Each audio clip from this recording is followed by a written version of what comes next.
War driving is taking over cyberspace in 2026. Players are hitting the streets, scanning the invisible Wi-Fi around them, and competing in a game called LilyGo Wars. Teams are forming fast, including the Digital Ghost Collective. When asked why they do it, one player simply said, "Safety is an illusion." What does that even mean?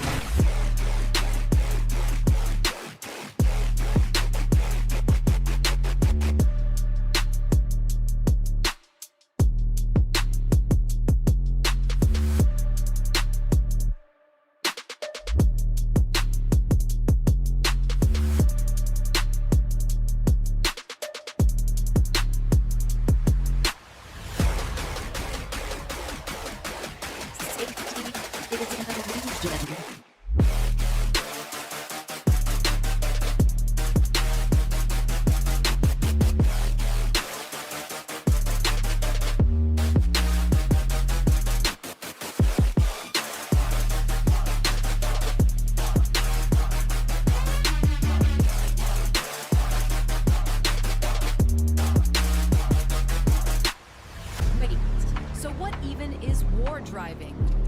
From what I'm being told, it's when people drive or walk around with devices that scan nearby Wi-Fi signals. They're not hacking into anything. They're just mapping the invisible networks already broadcasting around us. So basically, it's like bird watching, but for wireless networks. That's weird. How is that fun?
This just in, war driving is taking over cyberspace in 2026.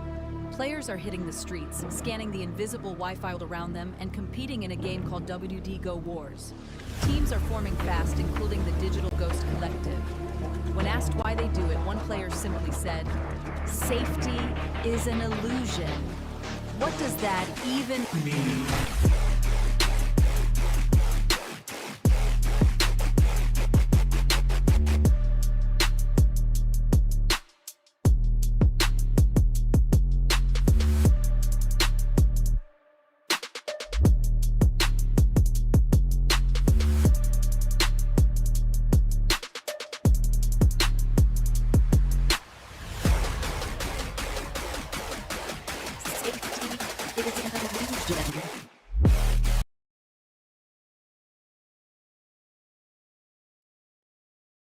All right, what's going on, everybody? First off, I got a brand new microphone. It's a wireless one.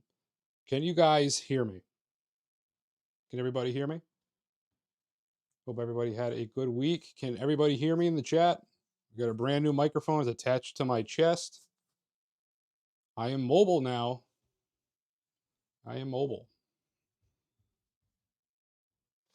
Just waiting for to get some confirmation. I know there's delay with YouTube.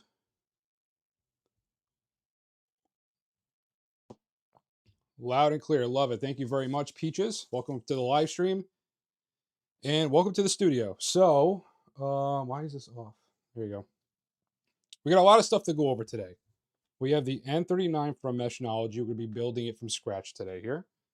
We have the Biscuit stuff we got to go over. I'm kind of back from break, even though I've been working through break anyway, but that's not a big deal. It was a good break. I want to get into starting to build this guy right here. So for people that don't know, this is Meshnology. I'm kind of working behind the scenes with them with another dark purple version of the N39.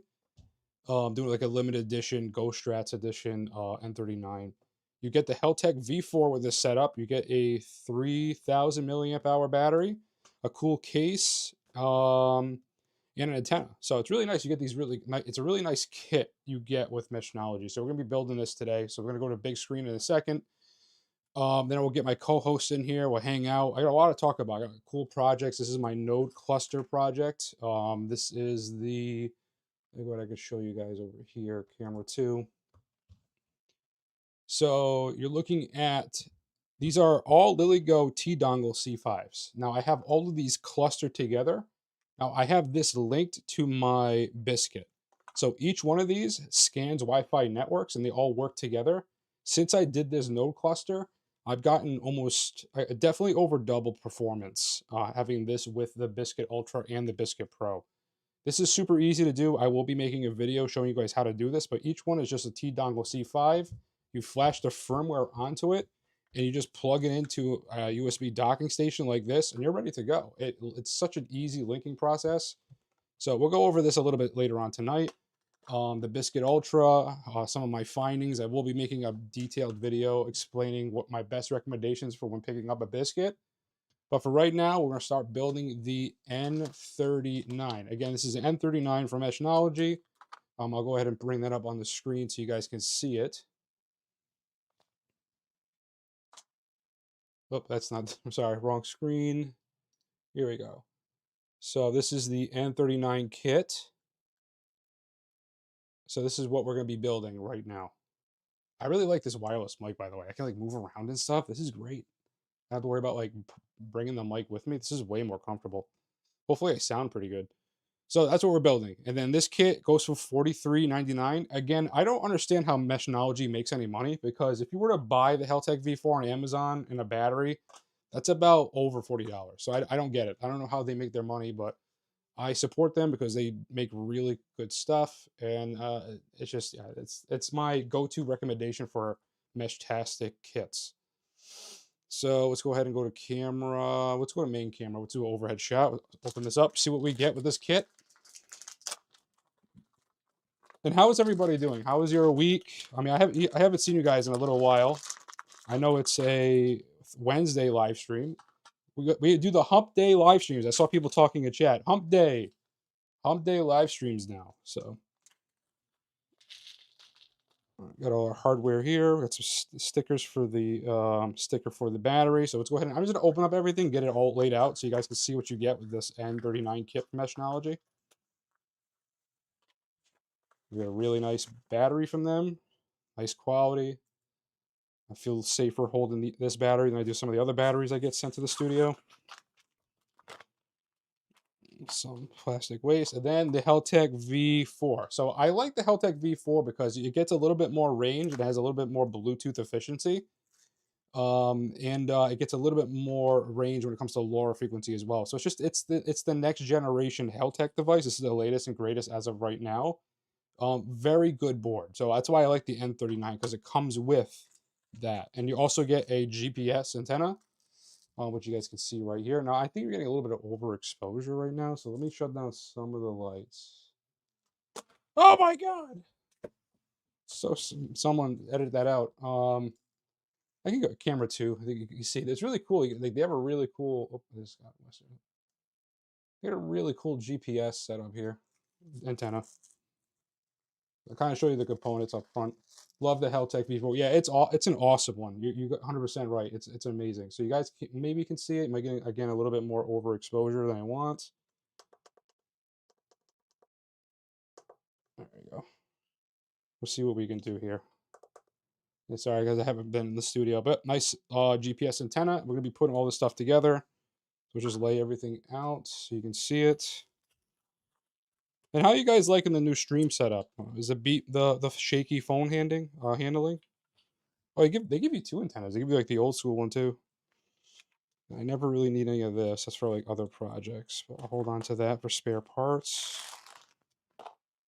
So you get the hardware, you get the buttons depending on what Heltech you get. You can get the V3 version if you want for some reason. So here's the case. Nice, beautiful purple case. Somebody convinced them to make purple, but I'm trying to convince them to make dark GhostStrat purple cases. Really beautiful cases. I love the two-tone. I don't know if you guys can see it right now, but you get a really nice two-tone look to this thing. If I turn off this overhead light, you might be able to see a little bit more reflections before the camera spazzes out. Let's see. I need to put you down, I think. There you go. Yeah, the camera's gonna spaz out. Let's put the light on. There you go. You can really see the nice two-tone here. So here's our cases. Here's our case. So the way I do it, you gotta put the antenna. I always recommend doing the antenna first because that's like the hardest thing to do. You're gonna want to unscrew the washer here. Unscrew the washer. Put it over here. Stick that through. Where'd the washer go? Put the washer back on. Let's see. I might have. It's been a while since I did this. Hold on. I think I actually have to take off that other piece too. Give me 1 second. And bye. So I need enough for it to like, yeah, take that out. Okay. Stand by. So we need one piece on the bottom. So it's like one little like spacer. There's probably a better word, a lock spacer. I forget what they call it. It's like a lock washer, I think the technical name is. I gotta do that and then put the other one on. Let's see, can Ghost do it? It's been a while and I'm using gloves and I have to tighten them. Okay, and then the antenna, where did that go? Oh, perfect. So we got the antenna. So you can see here how I have it set up. Antenna parts in, then we're going to plug in the Heltech device. So I'm going to do this early because once you get it fitted, it'd be hard to put this antenna on. And I'm also going to put the GPS antenna on right away. I think it goes here. I'm going to switch the other cameras. I think you guys can see it better on the side here. Hey, Hellhound's here. What's up, buddy? Nice seeing you. Hope you're doing well. And happy birthday to Odin, by the way. Hope he likes that message that we set him up with today. All right. So I'm going to, the GPS antenna goes over here, and I think the way it works best is I got to put the adhesive on to keep the antenna down. So this little sticky pad will hold the GPS antenna in place. If I can get it with gloves, that's the real challenge, everyone. Yeah, I might rip my gloves doing this. All right. All right, good. That's in. Let's see. Heltech. Plug you in. Now, never force anything because more than likely it's just it's backwards. So if you're putting something in, it doesn't feel right. Don't force it. There you go. That is there. I think you fold it. No, because that has to go in front. That's right. That goes in front facing because that's where the window is. But you also need to put the buttons in first. That's something I've messed up with in the past. And they're clearly labeled. You can't see it, but this says V4 on it. So V4 is the version. This is V3, right? Yeah. So we have the V4 board. So I'm going to put the buttons in. It's just matching the shapes. That like that toy you had when you were younger. So let's go ahead and match the shapes. Put the button in. Move the antenna out of the way. So now you see the button. Oh, right here. The buttons are in. So now we're going to put the Heltech device in by putting the antenna, which is right here. So let's plug that in. And then we'll fit everything together. So this is just me from doing, I've done this so many times. And if you do it the sequence I'm doing it, it's so much easier than going back and forth. Like, oh man, I can't, I got to do this, I got to do that. If you do it this sequence, antenna, you have the GPS thing ready, plug everything in before you set this in place. It just makes your life so much easier. Because look how nice this is now. Look how nice it is putting this stuff together right now. There you go. everything's lining up quite nicely. And then this can go in the gutter, actually. There's like a little gutter. So there's a little, I don't know if you guys can see it, but there's a little tiny space where you can put the antenna. I mean, I think it's called the gutter. I think that's actually a technical term for this. You put it in the gutter. All right. There you go. So you can see the screen. Oh, there you go. You can see the screen and the buttons. I can press the buttons now. You hear little clicking noises. So that's in place. And then we can put the GPS antenna in such a way, and the adhesive will help keep it in the spot that it needs to go in. So there you go. Even though the antenna kind of went out of the gutter. Okay, we're doing a sloppy build today. Um, oh wait, did we forgot to do the battery? No, we can put the battery in after. I'm pretty sure I could do that. Yeah, yeah, I can just plug it in. Yeah, that won't be a problem. So we'll screw it in. So there's a couple of screws that come with this. The one that's like super flat looking, that's the one you want to keep the Heltech in place. So I'm going to go ahead and do that. This screw it right here. Let's keep that in place. And then I got there's a couple more flat ones. I think there's 4 or 3 in total. Can you guys hear me? Or you know what? I think my chin was bumping the mic. It might be my problem. Sorry. I gotta get used to. I gotta find a better place to put this microphone. I think on my stomach maybe. Is it? There's like a weird clip. There's a magnet clip, but I can't get it to go through the sweatshirt because it's too thick. Or maybe I'm just doing it wrong. Hold on. But yeah, I had a good break, and I'm gonna be reading chat in a moment. I'm gonna have my co-host join in a moment. I think I might just get kind of geeky in the live streams sooner. Hold on, I need to lock in for a second. Give me one. I need to lock in.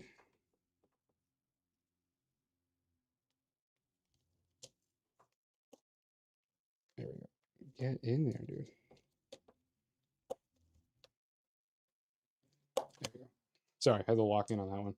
So the Heltech's in place. I'm not going to put the other screw in for now because I'm going to be using this as a demo for a lot of the time. But you see, 90% of this work is done. So now we got to put the battery in. And before I put the adhesive in, I think it's this one. Let me make sure I do everything right. Let me plug everything in to make sure it works first. I'm starting to think maybe I should have plugged this in before. Oh, no, maybe not. There we go. We got life. Heltech. So I can just put it like that, I'm guessing. This looks ugly. It's like, let me just make sure like it's gonna line up. Oh no, it will. It's gonna work. This is a very sloppy wire job. I think that'd probably be better if I go like this. You have less tension. Yeah, I think I'll go with that. That's a lot less tension. I feel more comfortable with that setup right there. So then you get your little sticky pad. This is the struggle for me. Back and board, green, I would think. Red hair, favorite color. It's pretty cool. Let me see. Trying to read chat too. I hope you guys are doing great. Hey, local SP's in here. What's up, buddy? Dude, you know what's funny? During my break, Loco, they did an update, and I mentioned something to him like, oh, maybe we should do a thing called decay. And dude, people were like, got so mad at me. People were like going to quit the game and everything, dude. I was like, what the heck? And then what was the other idea? I had the idea about something else. Oh yeah, getting rid of doing the open team thing. So yeah, local SP, shout out to him. Like he's been listening to the community, making things work. Big. His game's awesome. I've been doing tons of work trying to get the digital collective up. We're still number 4 in the teams, and we just passed 10 million wireless access points, so we're doing pretty good as a collective here. All right, so you see, the only thing is I'm getting something's bumping, so I have a feeling it's a screw. The screw that gave me problems earlier. I'm gonna just take it out.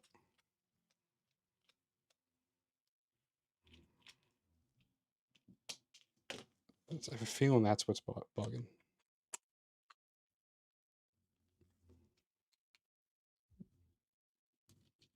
Oh, that wasn't on right either. All right, stand by. Something's not lining up. I could just screw it down too, be aggressive.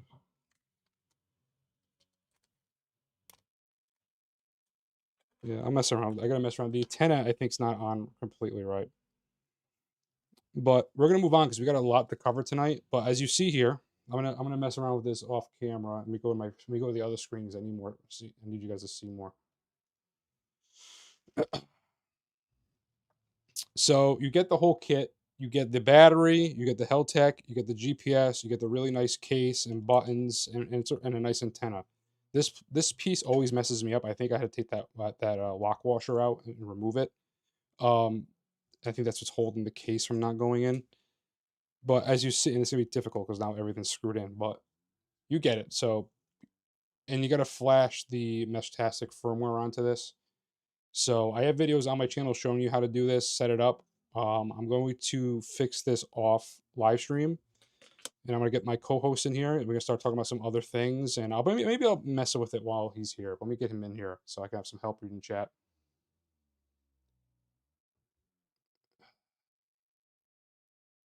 Yeah, the Hailhound's awesome. I'm glad you guys are showing him love right now because he deserves it. Let me go ahead and go to Discord. And I hope my chin is not bumping this microphone.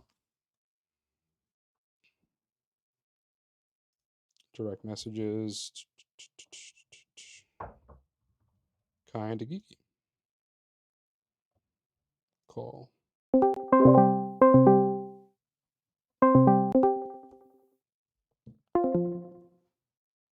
Hello?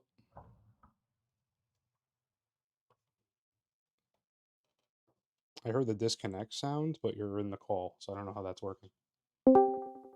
Oh, Uh, I can why hear you. is What's there going no on, dude? microphone? Hello? Can you hear me now? I can. Can you hear me? Yeah, I can hear you now. Okay, hold on. There we go. All right. Should be good to go now. Perfect. How you doing, dude? I'm doing great. Couldn't be better. It's been a really busy, really, it's been a really busy last couple of months. Work's just been going crazy, but that's okay. That's a good thing. At least I'm working. You know what I mean? No, exactly. That's There's a good always way to that look there. at it too. So at least you're working Yep. like you're saying. So that's good. That's a good attitude to have. Um, Yeah. it's been busy for me too. Work's been crazy busy, trying to like finalize things and fix just projects that people like been putting off for years, and then all of a sudden it's a rush. But it's been fine. Working on honestly, I've been working on a lot of projects on the side behind the scenes, testing the Biscuit Ultra, the Biscuit Pro, working on node clusters, working with ZeroTrace on the new AirLeak behind the scenes, which is awesome. I've been having a lot of fun with it. I only got to play with it Sure. today for the first time, and it's pretty much everything I wanted, and plus and some because I was talking to them a while ago about making a device that was going to be called Tails, and what I wanted Mm-hmm. was a device that like kept track of things following you, something a smarter like sniffer, something smarter, something that can actually analyze the data and stuff like that. So I just ended up building it to ZeroTrace AirLeak, which I've really just been loving, honestly. And yeah, so we're just really excited. A lot of cool stuff going on between the Biscuit, Hailhound. I mean, this year has been one of the best years for DIY war driving in general on YouTube. It's just been an amazing year. I'm loving every second of it. Heck Um, yeah, absolutely.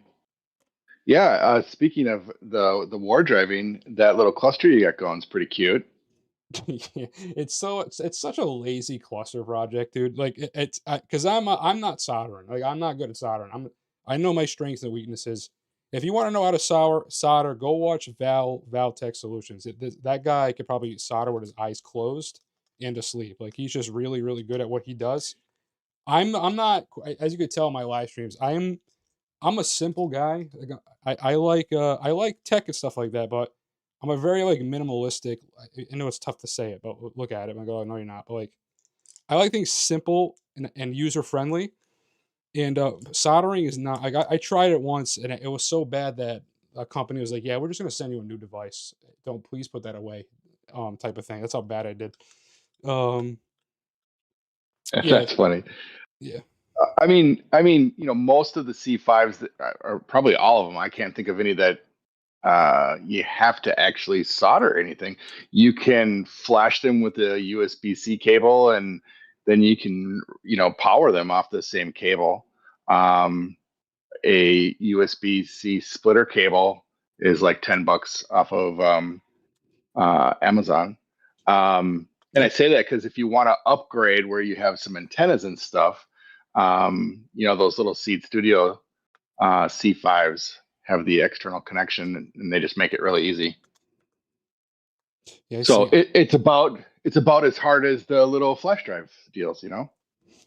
Yeah, that's true. I guess that's true too. But I just feel like the USB setup is just it's super easy, clean. Like it's just you plug in you plug it into USB A to the whatever port you want to plug it into. Hmm. And I could tell you from testing, like just because it doesn't have an antenna doesn't mean it's not powerful. Like if I use like the node cluster with the Biscuit Pro versus the Ultra, like the Biscuit Pro would do better.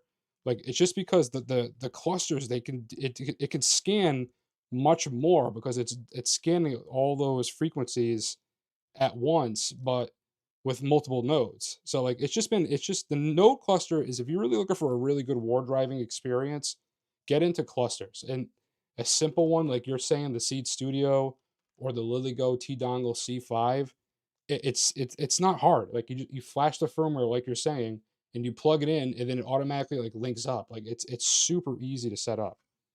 Um, Yeah, definitely. yeah, super easy. I did it. Okay, Yep. that's I fixed it. Look at you. You built it. So put a little square. There's a little square washer you put in, and then you put the screw in to lock it in. That's what you do, guys. So that. Peaches. Yeah, I just mentioned the Seed Studio C5. I believe that's the one that you're referring to in the Zhao. And Nightcry, you're right, 100%. Less antenna can sometimes be more, Yep. especially for war driving, because you want to be close to the actual source. You're not trying to pull in frequencies from a mile away or anything. War driving, that is. But sometimes it's nice to get a powered antenna on there and pull in those weaker signals and get big fat numbers. I mean, I'm just saying, sometimes.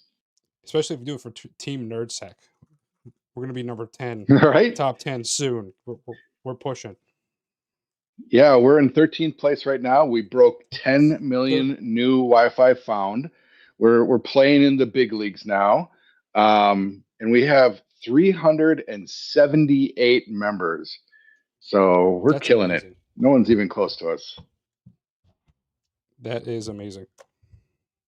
Yeah, and by the way, Nightcry, I know you're listening. One of these days, I don't think I've ever seen you. You're on Hard Hat Brigade, if I recall, and that means you probably have a fancy hat. And I know you know how to solder, so I'm imagining that hat of yours is crazy. When are we going to see pictures of that, bro? Zombie Joe's here. Zombie Joe, what's up? All right, so we completely built the N39. It was a little sloppy. I'm sorry, but we got there. And they always give you like extra hardware too, which is nice because if you drop screws and stuff like that, they always give you like a couple extra. So all I have to do now is flash the Meshtastic firmware onto this. I'm not going to do that during this live stream because we got a lot to cover. But that was the N39 from Meshnology. Next live stream, we'll be building the N35, which is this guy right here, live. This is a lot easier to build, I'm going to tell you that. So this is a little easier, but this one has a little bit better range because it's a Heltech V4 and you get the GPS antenna with this build. So N39. Next stream, we'll be building the N35. There. Just clean up my mess. Um, the Meshnology affiliate link. Yes. Uh, when are you coming to that? So I have the affiliate link. I'm still working with them. I'm trying to get discount codes because everywhere else we have discount codes. GhostStrats do 5% off pretty much anywhere. So I'm working with Meshnology as we speak to get you guys a discount code because I mean we do a lot. We do a lot of stuff with Meshnology. So I'm gonna work hard on trying to get you guys a discount code. But the affiliate link just helps me. They just started an affiliate program. So just to let you guys know. So it helps me out. I don't know how much yet, because again, they just opened up an affiliate program. I'm trying to do more affiliate programs to bring revenue to the channel, especially now that I'm focusing on different content that YouTube's not really pushing anymore, because I feel like for me, I want to do more educational content. I don't want to just keep chasing like gadgets and stuff like that for like clickbait and things like that. I want to just focus on the gadgets that I love, dive deep into them, get a deep understanding of each and every one, so I can make better content for you and give you better advice. So that's where I'm leaning toward right now. Um, Night Loco, thank you for stopping by. I love your game. You're doing a great work, buddy. I can't wait. I mean, the game gets better and better every day. You created something awesome. Thank you so much for what you do and how hard you work. Hey Doc, hey, how you doing, buddy? I haven't seen you in a minute. I hope you're doing all right. Me and you got to link up one of these days. I know we've been both been pretty busy with things. Miss you, buddy. Frostbite, the legends here too. I got everybody in here. Love all you guys. Oh yeah, we've pulled a good crowd tonight. Yeah, very good crowd. So let's go to the main screen. So we're gonna move into some war. We'll talk about some war driving. So I got the because we're gonna segue into an interview too. So my original plan, I ended up talking to Hedge during my break. We had an interview. We actually talked for like an hour long. So I ended up cutting a lot out. I mean, it was just like it was, you're not missing anything, the stuff I cut out. But what I could tell you is that the Biscuit firmware. Now you can flash the Biscuit firmware on a T-Dongle C5 as well. It's not as advanced as you would get with the Ultra and the Pro. You don't get node capability, so unfortunately, if you want to get that node experience that I keep talking about, you would have to buy one of these devices. But regardless, I've been testing this stuff. I never tested products so heavily. I've been testing different environments with these devices. I've been testing different operating systems with them. I've been testing Android, iOS. I've been testing devices if they're plugged into the car or not, if they are on the dashboard, off the dashboard, with no clusters. Safety no cluster. is an illusion. What just happened? Cyberchuck, hey buddy, he's here too. Thank you so much for the $5, buddy. I really do appreciate that. Thanks for the support, man. I've been focusing heavy on this, right? Testing, doing the same war drive over and over again for weeks, really. And what I can tell you from my testing, I'm gonna make a long form video. The Ultra is just it is better, but it's not like light years better. You get the antennas. I upgraded my antennas. I actually stole my antennas from my, if I can grab it, my Wi-Fi Pineapple that I don't really use that much anymore. I stole the antennas off of this to upgrade them, because the antennas that come with the device, they're not bad. They're fine. They're just a little small. And if I had beefier antennas, I said might as well just throw them on there. So that's between that modification and putting rubber feet on this thing, so it doesn't slide off the dashboard when I'm driving fast and stuff like that around corners. Ew, hair, yuck. All right. This has been a great upgrade. So eventually, Hedge is going to actually put these on the Ultras later on, because I showed him this. He goes, "Oh, I'm going to end up putting rubber feet on them in the future." So that's been like a little upgrade to help it stay on. But performance-wise, very close. There was times the Biscuit Pro outperformed the Biscuit Ultra, just because iOS is more fine-tuned for the Biscuit app than Android is, because Android is such a wild environment. So what I found was sometimes the Biscuit Pro would perform better than the Ultra, just because it was on a different phone operating system. Now, every Android device and versions of Android is different. That's why it's so hard to do it. But iOS is kind of like cut and paste. So what I've noticed, it's not night and day difference. You still get the SD card. The SD card helps with the processing. Instead of all the data being transferred over Bluetooth to your phone, you can save it to here, which helps with the data speed. So you get that advantage. You get a battery advantage with this, and you do get antennas. But you could still, if you're like on the fence, if I can only get one, I would push more toward the Biscuit Pro, because having this in your pocket, the form factor of this guy, And if you wanted to invest money, I recommend you investing in nodes. Buy the Pro, get the nodes. The Ultra is great. I recommend getting an Ultra, but if you're just starting out and you're about to make that first big investment, am I going to buy an Ultra or a Pro? I recommend you guys picking up a Pro just for that. And eventually they will be coming out with a more entry level product. I think it's going to be called Breadcrumb or something like that. That's going to be about like $50, but it won't have the node capabilities. I'm pretty sure it won't, because it takes a lot of power to do that. So if you want the cheapest node capable Biscuit, it will be the Biscuit Pro. So I'm be working on a bigger video explaining it with technical terms and everything. But out of my testing, like this has just been an amazing experience. Now, and then just to push into node clusters, and I'll talk to chat for a little bit. I just want to get this out there. I have a video dedicated showing you how to flash the Biscuit firmware onto this guy. It's super easy. I have a video on it, and the same process of flashing the Biscuit firmware is flashing the node firmware. It's just that easy. LilyGo is going to be sending me 5 more of these. This is pretty much a sponsored project from LilyGo, so I put the little sticker LilyGo on this thing. So LilyGo is to be sending me 5 more, so I'm gonna have a full 12 node cluster and have a couple extra of these to show you during live streams how easy it is to flash both firmwares onto it during the live stream, because it's literally plug and play and it's done. I want to show you how easy it is to make a node cluster, and you can you make your spouse or other people question like, what the heck are you doing? Like, don't worry about it. Look at my cool stuff I built. Like, my wife thinks I'm nuts. We can't go on any car rides without having antennas everywhere. It's been fun. But yeah. Also, again, how's the mic, guys? Let me know, because this is my first time using a wireless microphone during a live I stream. think the mic sounds great, to be honest with you. Awesome, great. I feel Yeah, like I keep better on. than what we were experiencing a week before, you know? Awesome. I love my Ultra. Depends on the antenna from what I've seen. It's testing Pro. That's what I'm saying, bro. Like it depends on this. It depends on the situation. What if your phone's connected to your car or not? Like, I've been testing this stuff heavily. Like, if your Ultra and your phone are plugged into the car, but you have a secondary phone like I have, and it's only connected to the Biscuit Pro, sometimes that performed better because it's less Bluetooth noise. So it's just there's so much to think about. But the Ultra is definitely better. I can tell you that hands down. I take both with me everywhere I go. But it's not like, oh, like this is like 20 times better. It's better.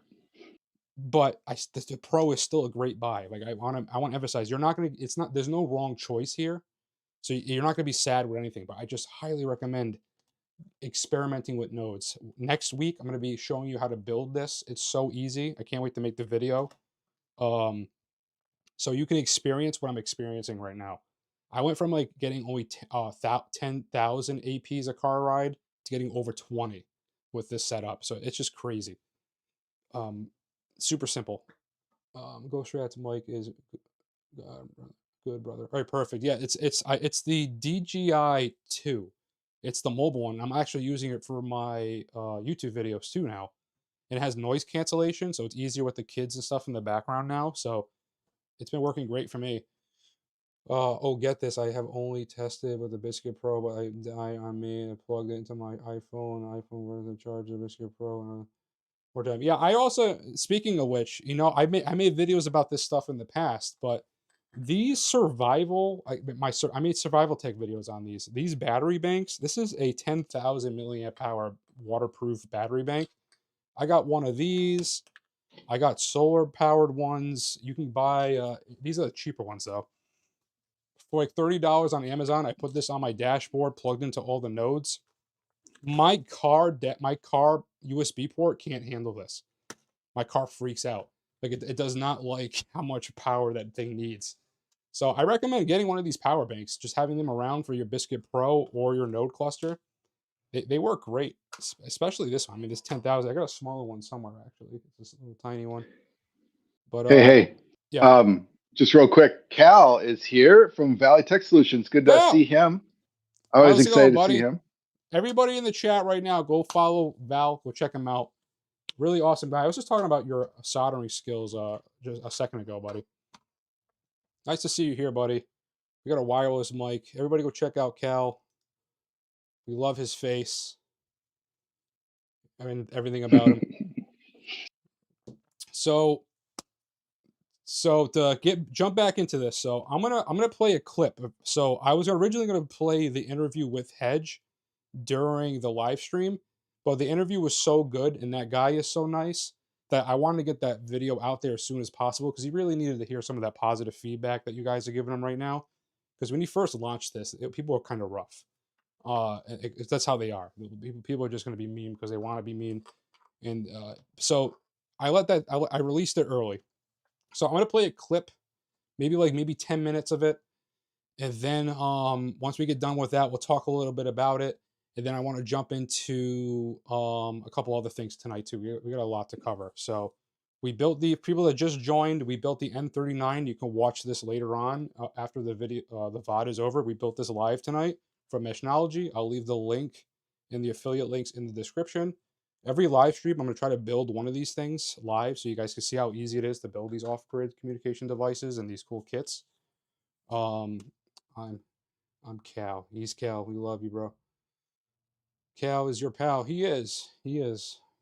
Professional pal. So we're gonna move into the Biscuit live, not live, but Biscuit interview with Hedge.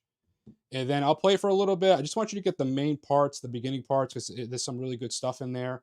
And then we'll talk about it. And I'll put a link in the description later for the full interview from Hedge. So without further ado, let's jump over to the computer screen. Let me get the Hedge interview video up. That's the AirLeak video, and I'll see you guys in a moment.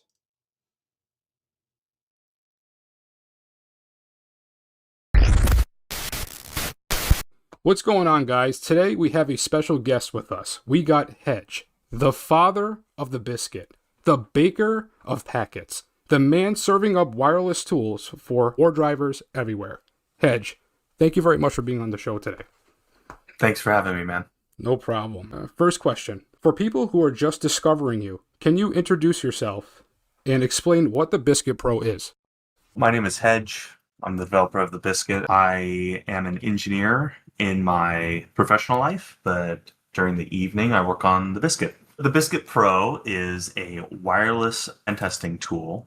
It's Wi-Fi and Bluetooth, but its most popular feature has actually probably been the war driving. It's been great seeing how many people are getting out there and war driving. It started with just Wiggle, and now it's started to move to other services like War Driver and Watch Dogs Go, which is really cool. It's been a great year for war driving in general. So with that, we'll lead into the next question.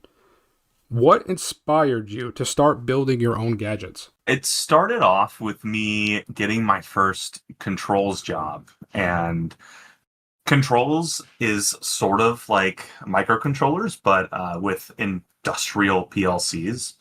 And so I got my first controls job, and I wanted to try to find the thing I could work on in my spare time, like at home, that would help me get better at controls. And when I started looking into it, I found microcontrollers and Arduinos, and I started with the ESP8266, and I made a little garden device where there was a soil moisture sensor and a little solenoid to kick on like a garden hose to water some plants if the soil got too dry. And that's when I also learned about, there was this platform called Blink, and I think it's still around, where you can import a library and essentially a template that allows you to connect to their cloud, and you can use their app and bring in like toggle switches or, analog sliders or digital displays, and essentially build an app for your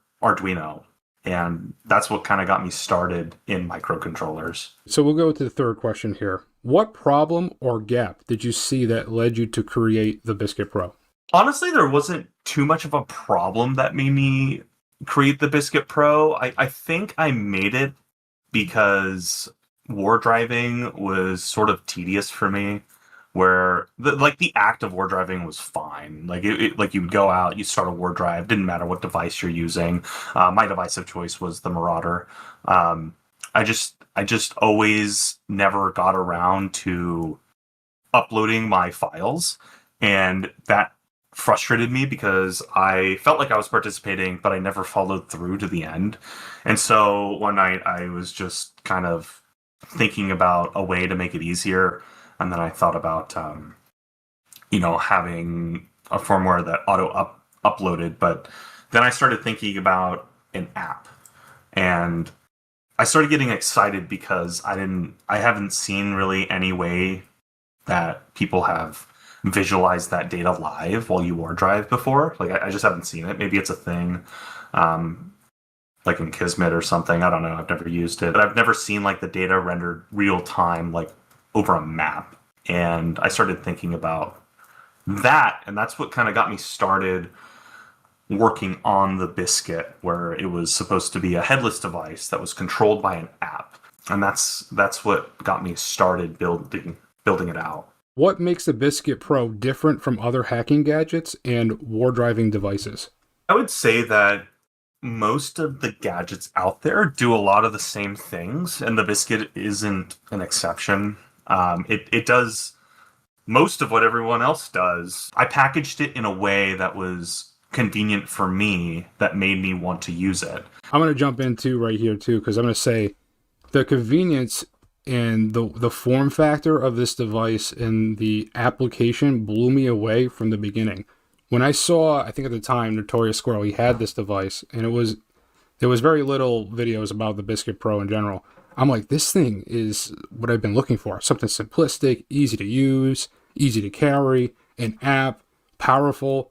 It checked all the boxes. And when I got this thing in my hand and I started using it, I fell in love with it. And then the auto uploading feature, and then not even just that part. There's other pen testing features in here that people don't even know about. Pen testing, reconnaissance features, red team, blue team. It kind of packs in a little bit of everything, but also does that one thing really well. Doing this for 2 years now, I don't know everything, but when something like jumps out at me like the way it did, I still use my Biscuit Pro every single day. I just got the Ultra in myself. I'm going to be unboxing it right after this interview. It's been something that's really gotten me excited again about war driving. This definitely is different than other hacking gadgets out there and war driving tools because of the user experience alone. I'm so glad you like it, and that was one of my worries. I didn't really have like a large following when making the Biscuit, and when I first made it for myself, I was like, oh, I love this. I think other people would like it too. I decided to start a batch, and I made about 100 biscuits, and I genuinely thought the Biscuit would, like, this batch would last me months. I didn't think that it would take off the way it did, and I owe a lot of that to the coverage that. Pause it there. So if you're interested, that's just a taste of the interview. I don't want to play it all through because it's over 30 minutes. Really good interview. And the good part about this interview is that as you progress through the interview, you can learn a lot about the Biscuit Pro and the Biscuit and just the comparison between the three in technical detail, and also see the passion behind the project as well. So very, very nice. Very nice interview from Hedge. Really great guy. And I'm going to double down on like endorsing his products on my channel. So from here on out, you can count on seeing the Biscuit on this channel, InfuShark Tech, ZeroTrace, Diabolic Parasite, and the Drive, and LilyGo, Meshnology. I'm gonna really just double down on these companies and not really chase after everything, especially even Hailhound too. The DIY projects, Bruce, like this is the stuff I want to focus on more and making more educational content. Like today, describing Bluetooth advertisements and how ZeroTrace AirLeak works, and which we're going to jump into next after we talk a little bit about the interview. So, Tennessee, thank you so much, buddy, for that 100 jewels. Really do appreciate that support, man. Thank you. Excited for the Biscuit Valley Crumb? Yes. So Val, are you helping him develop the crumb? Is that what's going on? Because I've been talking to him behind the scenes about it, and the only not discouraging, but it takes a lot of power apparently to being able to run and manage nodes. So I don't think the crumb is going to be able to handle nodes. Could you confirm that? Like, just because you understand this stuff inside and out, if it has enough strength to run something like that, or is that going to be a Biscuit Pro, Biscuit Ultra feature only? If you could talk about it, I don't know what the rule is. You can call me later. Okay. Cool. You finished the box for him too. Speaking of Geek, you're still here, right? Oh, I'm here. All Yep. right, just Sorry. make sure. Sorry, buddy. Keeping my yep. Just keeping my eye on chat. Perfect. Yeah. So the Biscuit. So, what do you guys think about the Biscuit Pro? Any questions in chat? I just want to hear your thoughts about Hedge and the interview. Just curious to hear your guys' thoughts. Thank you, Williams. Thank you so much too for the jewels. I still don't know 100% what that does, but thank you very much. Really do appreciate it. What's happening? Thank you so much. Also, Tennessee just had a baby. He did a beautiful. Cal, did you see the picture of his baby with your bandana on? It's the cutest thing in the world, bro. Yeah. I saw that picture as well, and I was like, I told Tennessee, you sent this to Cal, didn't you? He's got to see that. I know. I was saying that too. He definitely said. I didn't even say it to him. I'm like, there's no way he did not send that to Cal. Right. That's what I was gonna say, bro. Like, there's no way he didn't. Yeah. Let's see. Valley Cute kid, Tennessee. Cute kid. It really is. Geeky, call me later. I finished your box. Did he confirm anything about the biscuit? You already know. That's right. Yeah, excited about the biscuit crumb. Yep, just trying to catch up on chat. Yep, I see. Yeah. I have not seen Cal answer you on the biscuit. All right, I'll just assume that you can't leak too much, but I still think the Biscuit Pro is probably one of my if I had to pick between the Biscuit and the Ultra, this is more recommended because of the form factor and the ease of use and fitness in your pocket, and even just using the Bluetooth capabilities to scan devices when you're inside an environment is really nice. And now that there's a thing called ZeroTrace AirLeak, where you can really diagnose Bluetooth signals the way I would like just every part about it. Like having both of these products is nice, but the thing with the ZeroTrace is that you need a computer to run it, and this is nice because you can do this on mobile. So it's nice having these kits, like all these devices together now. So Lamar, thank you very much again for the jewels. Appreciate you. I was just gonna say, Lamar, welcome in. I love you too, bro. Appreciate it. Pocket carry with the Pro is the goal. Yeah, this is my pocket carry. I actually have. I'm installing a Pro inside my car. I actually took all this apart. Actually, I got the shell over here actually on display. But I'm going to be installing it in my car. So no matter what, even if I forget to bring a biscuit, I'll always have a biscuit integrated into my car. So I'm literally going to add it in. What is your purpose behind the air? What's the purpose behind the LilyGo? So you know what? That is a perfect segue to the next video. So I made a video about AirLeak today. I want to talk. It tells you everything about the purpose, the idea behind it, what it does. It's a professional tool that helps analyze Bluetooth and wireless signals, and it does one step further, and you can use a ZeroTrace device or an ESP32S3 device. And there's a reason why they use older hardware. There's a whole documentation on it for the flexibility and being able to do stuff like this. I originally had the ZeroTrace HID firmware on this. Now with the new ZeroTrace firmware, I can just flash that firmware onto this, use the AirLeak, and then go back to HID if I want to flash that firmware, just put the license key back on it. So it's cool that you can buy this device, or you can pretty much buy the same kind of board on Amazon, do it yourself and do the DIY projects. But in the video I'm about to show you right now, goes through AirLeak, shows you how easy it is to swap and actually test it out today if you wanted to. It's really great. I've been testing again. My idea was to make a firmware and a device that analyzed the environment around you and helped assist you to find patterns and things that were following you. And it blew up into ZeroTrace AirLeak. So it came out to be way more than what the original pitch was when we were working with them. So with that said, let me go ahead and jump into that video, and then we'll talk about it afterwards. I'm going to play this video through. It's not as long as the interview, and it has a lot of information.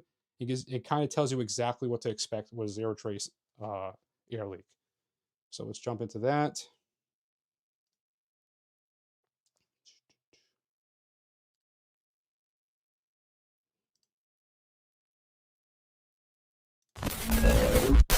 ZeroTrace has released a brand new product called AirLeak. AirLeak is a wireless privacy awareness tool from ZeroTrace that helps users understand what nearby devices are broadcasting through Wi-Fi and Bluetooth Low Energy. Now, in this video, I'm going to show you how to flash the firmware on your ZeroTrace Basic. If you already have one of these devices, you can actually flash a new firmware on it and use ZeroTrace AirLeak today. But first, let's talk about what ZeroTrace AirLeak actually is. AirLeak focuses on public discovery traffic. In simple terms, it helps show what nearby devices are already announcing into the air. And that's the main point here. The tool is not just about seeing devices. It's about understanding how much information is being leaked by the technology around us every single day. Phones, watches, headphones, trackers, smart TVs, routers, smart home devices, cars, and other wireless devices often broadcast small pieces of information for discovery and connectivity. Most people never see this layer because it's invisible. AirLeak makes the invisible wireless layer easier to understand. That matters because awareness is the first step towards privacy. If people can see what their devices are broadcasting, they can make better choices. If students can study it, they can understand wireless privacy in the real world. If vendors can test their products, they can build better devices. If companies can audit their environments, they can reduce unnecessary exposure. One important part is BLE scanning. Bluetooth Low Energy devices often send advertisement packets. That is basically the device saying, "I'm here." Some BLE devices can also respond to a scan request with extra public discovery information called a scan response. That scan response may include things like a friendly device name, service data, manufacturer data, or other device clues. That does not mean AirLeak is breaking into the device. It is not pairing with the device. It is not decrypting traffic. It is not assessing private services. It is not pulling private files. It's not doing any of that. The device is responding because it is configured to provide that public discovery information, and that is exactly why this is important. Sometimes the privacy risk is not someone breaking in. Sometimes the issue is that devices are already giving away more information than people realize. This tool helps make all that visible. Feature-wise, AirLeak can monitor Wi-Fi and Bluetooth, identify over 150 device classes, show confidence scores, flag privacy leak alerts, inspect Wi-Fi security details, remember devices across sessions, and save captures locally. And that's a key, local processing. No cloud, no telemetry. It's just JSON files that you can control. It can help identify different types of nearby devices, including phones, smartwatches, headphones, trackers, smart home devices, vehicles, fitness devices, routers, and more. It also includes privacy-focused alerts, including things like airdrop discoverability, find my, separated behavior, probe requests that may expose personal or location-based networking names, multi-hour follower patterns, deauthentication bursts, and other wireless privacy concerns. Another important feature is cross-session memory. AirLeak can remember devices across sessions and reboots, which helps users understand what devices are normal in their environment and what devices are new or unexpected. AirLeak also includes an AI assistant. The assistant can work with a local LLM setup like Olama or LM Studio, and it can answer questions about the live capture without sending the data to the cloud. That matters because raw wireless data can be confusing. The AI assistant can help explain what the tool is seeing. For example, a user could ask, "What trackers are around me? What devices are new? What privacy leaks should I pay attention to?" Or "What looks unusual in this capture?" That makes the tool easier for students, educators, and regular users to understand. For education, this is valuable because it gives students and security researchers a hands-on way to learn about wireless privacy. Instead of only talking about Bluetooth advertisements, Wi-Fi beacons, probe requests, MAC randomization, trackers, and IoT devices in theory, they can actually see how these technologies behave in real environments. For vendors, this could also be extremely useful. If a company is building smart devices, they should know what their product is broadcasting before it ships. Is it leaking a device name? Is it exposing unnecessary identifiers? Is it revealing network names? Is it making users easier to track? Is it broadcasting more than it needs to? Those are the type of questions companies should be asking. For personal use, the value is environmental awareness. AirLeak is best described as a wireless awareness tool, so use responsibly. AirLeak is a defensive privacy awareness tool that makes invisible wireless environments easier to understand. It helps you understand the public wireless signals around you, and with the local AI assistant, it can help explain those signals and what they mean. That is why I think that this is a real value for cybersecurity education, privacy awareness, vendor testing, and personal environment awareness. Because sometimes the biggest privacy problem is not what someone stole from you, it's what your device already gave away. This video is for educational purposes only. Do not condone any illegal activity. Whoa. What's that? I just built a budgeting.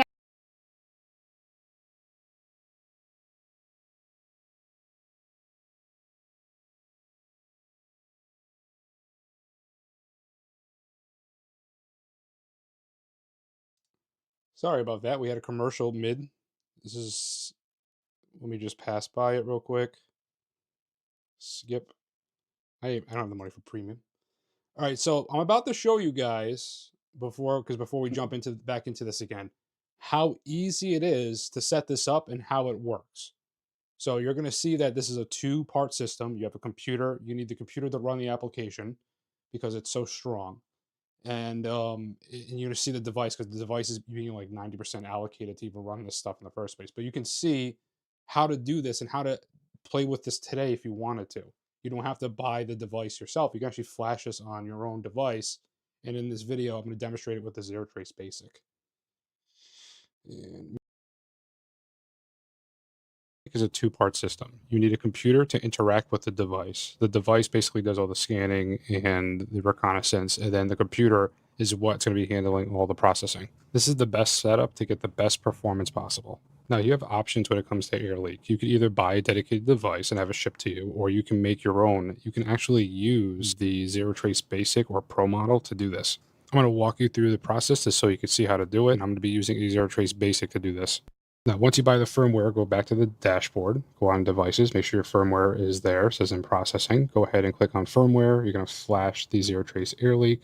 Click on custom device. You're going to click on the first option right here. Wait for your device to connect after you plug it in. Click on the device, click connect, flash ZeroTrace AirLeak, erase device, next, install. When it's done, just unplug the device and plug it back in. Now we need to create a license key, and the way we do that is go into terminal, click on connect, and then find your device, and then hit connect. Once you're connected, you need to type in this command right here, request-license, and then hit enter. Now you're going to get your device information. You need to copy this. Now you need to take this device information and paste it into activate device. This is going to create that license key. Now you're going to paste that device information, also known as the activation code, into the spot right there. And then you're going to scroll down and click on activate device. Now it should bring you back to your device tab, but go ahead and click on copy license. So copy this, go back to terminal, and just disconnect and reconnect your device again just to make sure you have a nice clean connection. And once you're connected, you're going to paste this following command right here. Type in activate-license and then space and then the license key and then hit enter. And if you did it correctly, you should see this. Now that was the hardest part. Now if you want to bypass the whole flashing firmware on a device, you can. You can just buy a pre-flashed device on their website. Now let's set up the desktop application. To get the desktop app, go to their website and then click on products and then look for companion app. Go ahead and click on that. Now, depending on what operating system, click on install. For me, I'm using Windows. You'll see that I have to click here on their GitHub. It takes me over there. Then once it installs, you're going to get this red pop-up. You need to click more info and run anyway. And that's it. All you need to do is open the application. It should automatically open and click on ZeroTrace AirLeak and then connect your device and then go. Let me know what you think about ZeroTrace AirLeak in the comment section. Thank you, Zero. All right. So that was a lot. We went through a lot together. So at this point, we're gonna take like a break and just hang out and talk and chat for a little bit before we move on to some other things. So let's go to the main chat screen.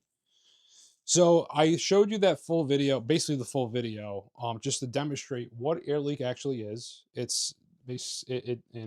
describe what the use cases for it, and the idea behind it, and also how easy it is to flash it on devices that you already have. Unfortunately, I did ask about the T-Dongle S3. Someone mentioned that in the chat. This is too powerful for that.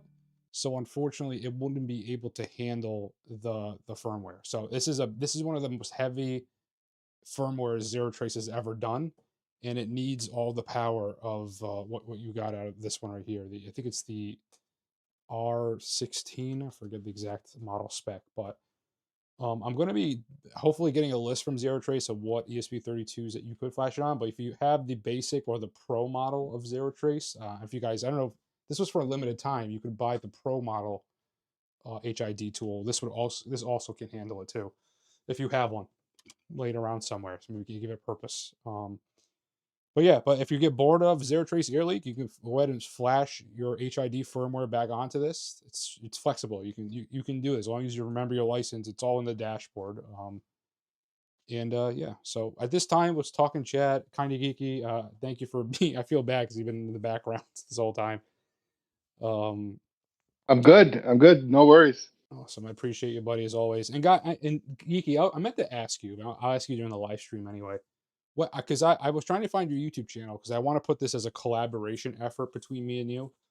And do you want I want to promote something to help you? So I know you run NerdSec. You're the founder of NerdSec. So do you want to like? I'm trying to think of a way like to help promote NerdSec and the stuff that you do. Yeah. I can give you the YouTube channel. That's simple, and I like it when people hit that up so that I can communicate with the members of the team. Awesome. Perfect. Thank you. And just a big shout out. Tron Cases is in the live stream tonight. Tron Cases, 2 a.m. where he's at. Thank you so much, Tron, for popping in. I will be ordering once it's available the really cool BLE Shark Nano case. Let's see if I can actually pull that up. This is just the hangout part of the live stream. So we're all going to hang out. I got things I want to show you. So let me see if I can pull up why Geeky's getting his stuff out there.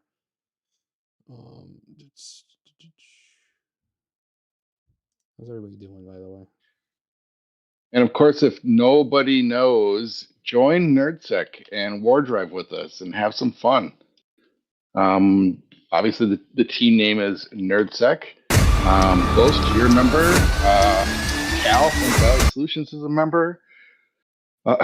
If I started naming everybody off, Zombie Joe, he's a member. If I started naming everybody off, it would take a while. We are the largest team in the world right now, and certainly on Wiggle. So go join us.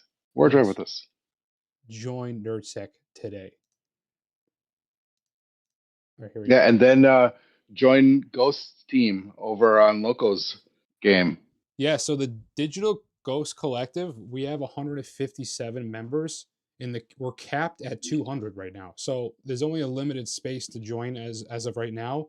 So if you're a war driver and if you want to join us, we have a couple spots left basically. So I would join sooner than later because it's getting filled up fast. And the Digital Ghost Collective would love you. So we're at 4th place. We're trailing behind. We're only 2 million APs behind the top 2 and 3rd team. So I mean, and it seems like a lot, but not really. I mean, we have 10 million the Digital Ghost Collective alone. So we're doing good. The team is doing great. It's just we need if we get more people on the roster, that'd be fantastic. And it's open now, so you don't need no more invite codes. You can just join. It's an open team. First come, first serve. Do it. Yep. And don't forget, everybody. DEF CON is coming up, and when DEF CON comes up, the Worldwide War Drive will be starting up. This will be Worldwide War Drive number 34. So get ready for that. Let's kick some butt. It's a long weekend of competitive driving all the teams get together. The board goes crazy. It's a ton of fun. So be part of it. Let's show the world what NerdSec can do. 100%. We're gonna be top 10. I said that at the beginning of the year. It's gonna happen. It's gonna happen fast too. Yeah, we're in 13th place right now, and we need about 4 million new Wi-Fi found more. That's it. So that's it. That's it. And then we'll be top 10, and that's crazy because the teams in the top 10, there are some legendary teams. I was talking with Nightcry about the Hardhead Brigade. Like those guys are legends. I mean, come on now. Like if you've been war driving for a while, you know who they are. If you go to DEF CON, you know who they are. Awesome group of guys and girls as well. You know, and most of these teams are 20 plus years old. Like, it's amazing. You guys humble me. Dude, it's crazy how fast and how this has been just a beautiful year for tech in general, war driving and everything. Everything's just falling in place. All these really easy to use gadgets are out, and the Biscuit. I mean, it's just been great. I keep saying that this year has been something special already. Absolutely, I completely agree. And seeing NerdSec blow up the way it did, it's awesome. I'm glad that I'm just great. It's just great having such a community get behind something. It's just a beautiful thing. Absolutely. I feel old. Yeah, and look at those cases by Tron. Yes. So why because he's here, I might as well shout him out or he's here. I put the link in the description. I don't know if it's available yet. I think it's just a joined wait list right now. But this BLE Shark Nano case, I need to get one. I need to get one in purple too. I got to talk to him about. I think he does. I'm pretty sure he does custom colors too. If you ask him, if he has it available, of course. But this is an awesome BLE Shark Nano case, and he makes awesome cases in general. I don't know if does this show the rest of your stuff. Oh, good, it does. Okay, so I have the key shoe case he built, and it's absolutely a beautiful case. I wonder if I could see it here, actually. I think you have it. I might have passed it. No, it doesn't look like that one. It's so beautiful. It might be on your other. I think it's this. But the one he made, one he sold before. Let me show you, because it's just a beautiful, beautiful case. Right here. And it's not going to do it justice. I might have to turn off this light. Oop, there goes a camera. Yeah, sorry about the flashing, but you can see. Let me turn on this. It might help the flashing. You can see the beauty, like it's just all the triangles and stuff with this case, the angles, the way it reflects light, how smooth it is. It's just a beautiful, beautiful case. He makes beautiful products. And he's a great guy too. I highly recommend checking out his products. And when the BLE Shark Nano case becomes available, I will be buying it for all my nanos. I actually have 13 BLE Shark Nanos on the way to the studio as we speak. I'm building an army of nanos. It's going to be awesome. They're on the way to the studio. I got like 13 of these guys coming. So that'll be fun. But definitely go check out Tron if he's still here. If he's still awake, definitely go check him out. Trying to think what else to talk about too. So I also want to mention during my time off, I worked a lot on art projects. I actually made music. I revamped my store. I'll show you guys actually that now because I want to say this before we go. So what I'm going to be working on, because I do like working on art projects and using AI and my graphic design skills to like make things that I really liked. And for example, like I want to make like a line of desk mats.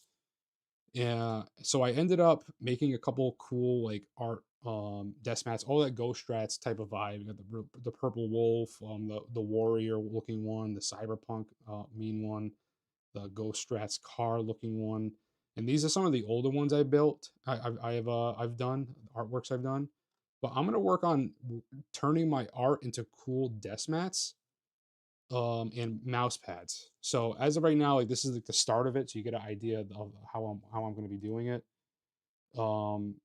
And this is all from the fourth wall, so it's a good website. Anytime you have a problem with them, they're really good at responding back and stuff like that. They handle everything, so it's not just me. I just do the artwork and I put on their stuff. But they came out really good, and I'm gonna work on making some cooler mouse pads, and desktop pads. But I'm gonna be working on a line of these, as well as I have new shirts and stuff in there as well. Let me do all products. I can show you guys. So you got the mouse pads, shirts. So I did a lot of work during that time off to revamp the store and merchandise as well. Blankets, coffee mugs with the little eyes and stuff like that, stickers. So I did work on that in the background. All the proceeds here do help me as well. So I just wanted to put that out there. I worked on that. And oh, I did GitHub. I got to do the show you guys GitHub. So let me switch screens real quick. I'm no longer, I moved the whole shared drive to GitHub, because Proton Drive is just too slow for everybody. People feel uncomfortable with it, and I understand. So let me go ahead and go to GitHub. Hopefully I can log in right away. For those of us that tried to download themes, we all thank you. It takes forever, right? It does. It's crazy. So that's why I did it. So let me go to profile. Oh, I did the portal chat too. You guys should have said something. All right, hold on. Come on, guys. Everyone calm down. Stop yelling. I'm sorry. Hold on. All right. GhostStrat pager themes, GhostStrat Bruce themes. So if you go to my GitHub, I have a GitHub, just GhostStrats. So I moved everything over to here to make everything easier for everybody. So if you go to the Bruce themes on the GitHub, you have all my, oh my God, I have a lot. You have all the themes. I didn't realize how many I've done. You got animated Bruce themes. Now, Bruce is right now, we're running a fundraiser. So if you donate to Bruce, you have a chance of winning a T embed. And if you buy anything from Midwest Gadgets right now, between the May 10th and the 16th, half the proceeds go toward Bruce. We're trying to raise money for Bruce right now. And I will be making one dedicated theme to one lucky winner. Once Bruce picks the winners at the end of the month, I'll be making themes. But all my themes are now on GitHub. So it's super easy. You just go to it, say you want this one, you click on it. Depending on what folder, you just download it. It's super easy now, super fast. And I don't know if I'll be able to show you the other project I did, because I redid my captive portal chat. It's something I designed a while back that I upgraded recently. I actually put out a new release, V2. Long story short, I use captive portals to communicate with your hacking gadgets. So instead of you putting out a captive portal and then somebody responding with their password, you could send messages, one-way message. Your portal is one message, and your and the response is one message. Actually show up on your hacking gadget. So it's really cool. It's like a quick two-way communications using captive portals. So what I built, so we have a template. GhostStrats builder. Maybe it'll work. Let's just click it, see what happens. I gotta download it, right? Download the raw file. Yeah, let me just switch screens just in case I don't want to spoil any things I'm working on. And I can check on chat. Let me go ahead and download these files and I can show you. Aha, okay, that does work. Everybody, hold on. Calm down. Hold on, everyone.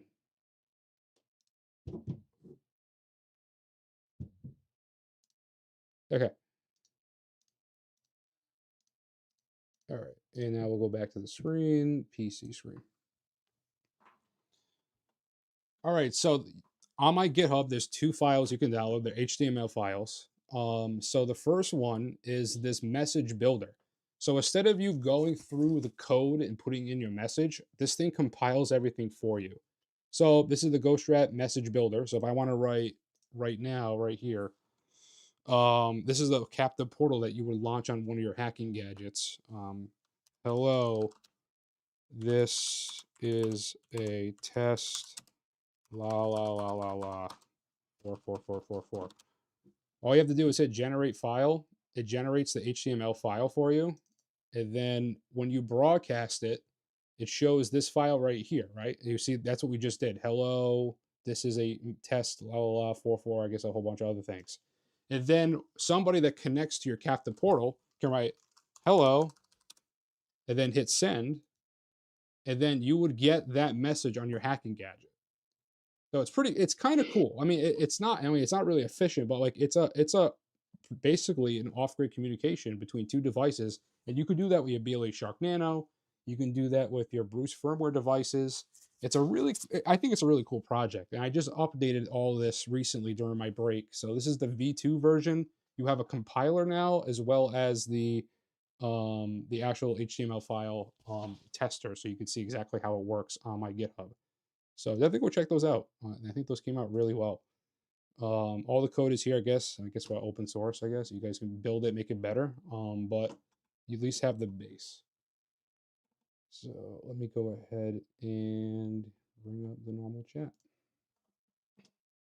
Any thoughts, anyone?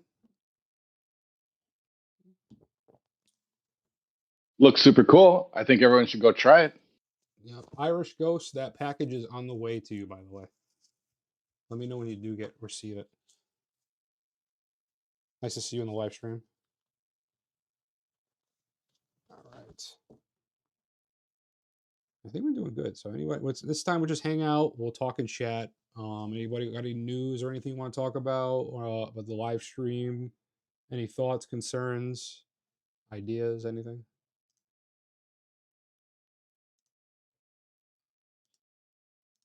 We covered everything tonight. I'm pretty proud of us. We did it. Oh, I think my daughter's sneaking downstairs. Guys, excuse me 1 minute. You guys can talk amongst yourselves for a second. We just check something out real quick. Mute my mic. Be right back.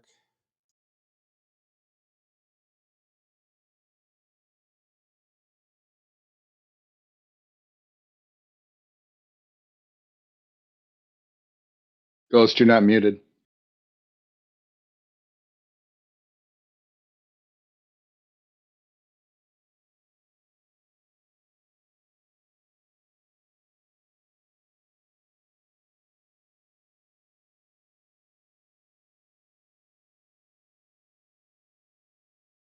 Sorry about that.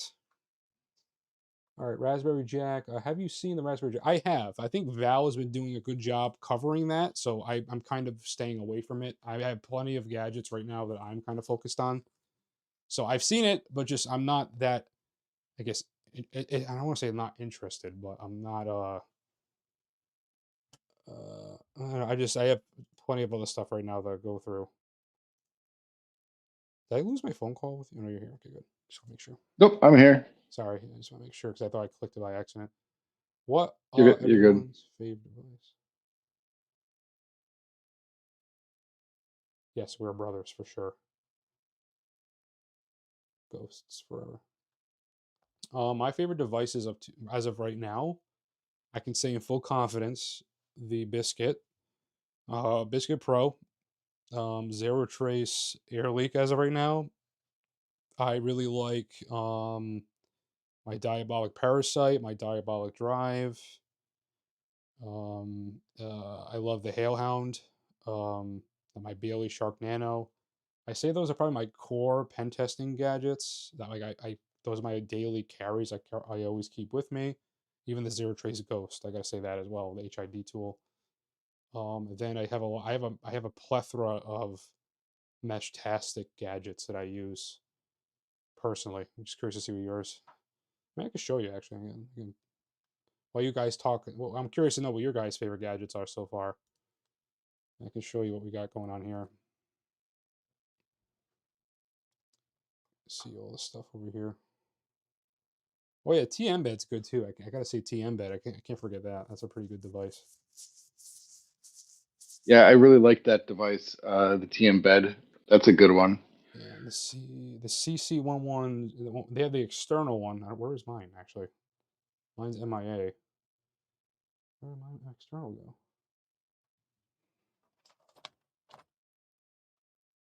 Maybe I have it upstairs and was working on it maybe with the themes. But yeah, so the external, the T-Embed is really good too. 9 box. Here's the thing, right? So this I'm glad you brought up the 9 box. So I'm going to talk about it right now. The Naya box, I like the guy behind it. He's part of that group that the content creators they hang out in. It seems like a really good device. Now, I'm being honest with you. I don't have the money to go buy a Nyan box. Everything you see in my YouTube videos it's pretty much given to me. I got companies that send me stuff constantly. If it wasn't for that, I wouldn't have 90% of the devices in the studio.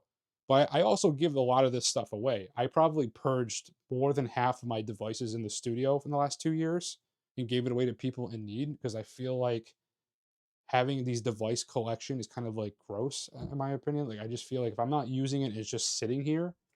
Then there's so many other people that could use it. I gave away my Flipper Zero. I gave away a Wi-Fi Pineapple pager recently. If To me, that's just how I am. I'm not trying to flash anything or anything like that. For me, stuff that the company sent me that I'm not really reaching out spending money on stuff. I'm really not. Um, so the Nyan box. I mean, if they were to send it to me, yeah, I'll do a review on it. But not problem, but everybody in YouTube right now, everybody has their niche, right? People are covering certain devices and stuff like that. I like what I cover. Like I'm confident in ZeroTrace. I'm confident with Biscuit. I'm confident with the BLE Shark Nano.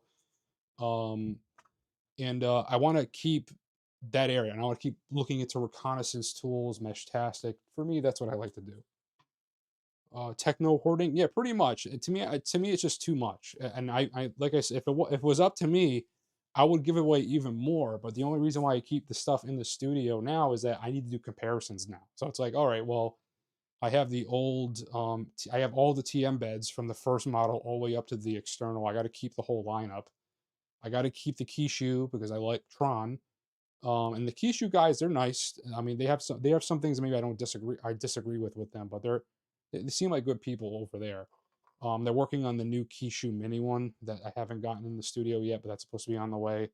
But that's like I said, if it's not sent to me, that's pretty much it. I'm at a point on YouTube. If you don't send it to me, I'm not chasing things. I just feel like I could better spend my time working on educational content. I want to make like college educational videos. I want to make maybe venture into making like kid appropriate tech videos and I just want to do that. Like I don't the product reviews are nice and everything, but people don't like seeing all these new gadgets all the time. I think it'd be better to dive in and do more learning stuff than anything, but yeah, they are goated. They're pretty cool. Yeah, ZeroTrace seems great. I mean, I know there's a lot of devices out there like ZeroTrace. I could tell you right now, 2 years ago, I showed you how to make a free one of these with a Raspberry Pi 02W. But the UI and the user experience is pretty much that's the best part is the user experience with the ZeroTrace product. So that's why I like it so much. And the kid behind it that's running all of it, building all the stuff is a genius. And I like supporting that. I like supporting small companies. Um, I'm kind of leaning away from Kickstarters now. Perfect example, Interrupt is no longer making the Interrupt, from what I've heard. Did you guys hear about that? That Kickstarter is failing, I think. I didn't read. Is it? Yeah, they did a. I don't know how Cherry Tomato got the information, but he posted in their chat. Basically, Interrupt is like they're in a lot of trouble. They can't get it to work. Oh, that's interesting. Yeah, maybe I could It's too pull it bad. up. So, Oh, heck yeah. what happened? I am trying to figure out how to say your name. I'm reading comments. Okay. Ty Carulobano. I'm gonna call you Ty, bro. Thank you for joining NerdSec. I hope you'll have a lot of fun. If you have any questions, hit me up. Did they delete the server? Oh no, hold on. Oh, that would be a really bad sign. No.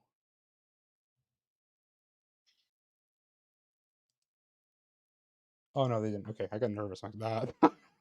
I got really scared. I'm like, wait a minute. That's not Right? good. All right. Michael, yes, you're right. He is a super cool dude, and he pops into Ghost Live all the time, and he always takes everybody's comments and turns them into code. It's pretty awesome. Who's that now? For Oh, for it, yeah. He's really cool. So yeah, this is the post that Cherry Tomato posted in the, I don't know how he got this information, but basically saying how their team, they're having issues, and they're going to give more information about it, but it doesn't look good. So they're really struggling. And the problem with Interrupt is that a year ago, when they first announced this thing, or over a year ago, it was like cutting edge, like this is never before seen Linux based hacking gadget with multi tools, blah blah blah. But now that's like the norm. So they're kind of like a little too late to the game now. And my gloves just squeaked. That was weird. real. I literally closed my hand, my glove squeaked. It made like a trumpet noise. That was weird. Can't even do it. I'm trying to do it again. I can't. Um, yeah, so that's unfortunate, but that seems like that's a sad issue right now. I want to bring up InfuShark Tech too, because they have this Shiver. I gotta dive deep into the Shiver update as well. You guys have seen the Shiver stuff, right? Yeah, definitely. Having the BLE Shark Nanos link with one another. Yeah, pretty interesting. Yeah.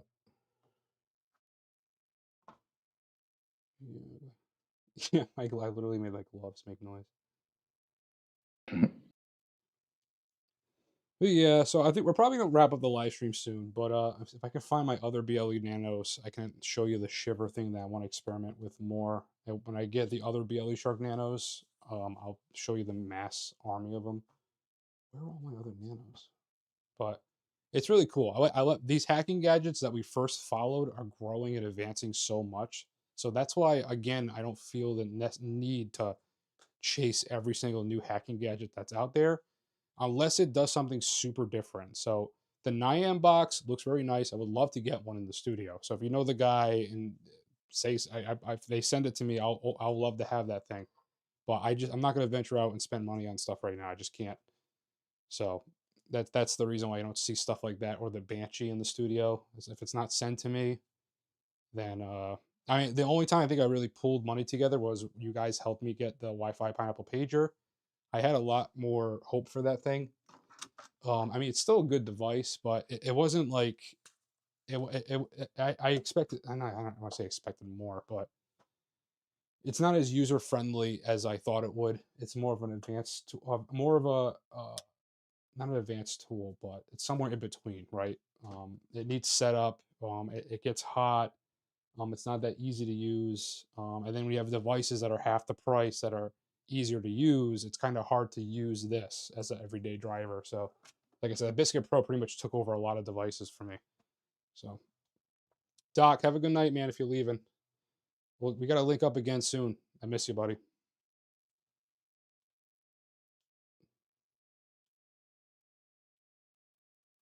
It depends on what ESP S3 device it is. There's certain ones that you can do and you can't do it. I think you can find that on their website.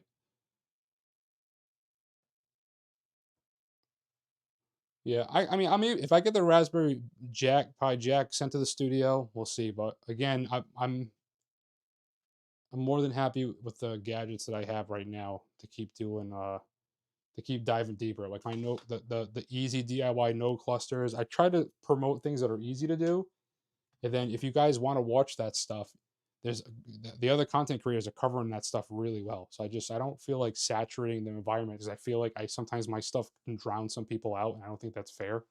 So I like staying in my little area. You know what I mean? So yeah, and I mean, I know. Me and you talked about it, Zombie Joe. And I forgot. I wanted to really shout your channel out this live stream. I forgot. I'm sorry I did it. I'm doing it so late right now. But Zombie Joe is probably the next channel I want to help push to get subscribers and people to check him out because he has some really cool stuff. He had the pager. He ended up selling his pager. And let me know if I'm wrong for this, but I'm pretty sure you sold your pager to buy a Biscuit. Is that correct? Just wanted to run that by you. I know there's a delay, so I'm gonna pause for a little bit while I'm waiting for you to respond.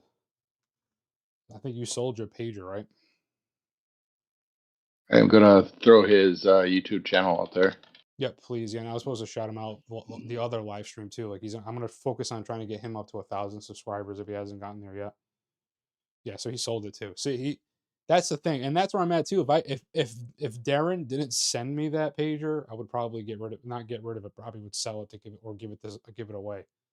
I gave away the black one, so I felt better, like, again, giving that one away because you guys gave it to me technically, so I re-gifted it. So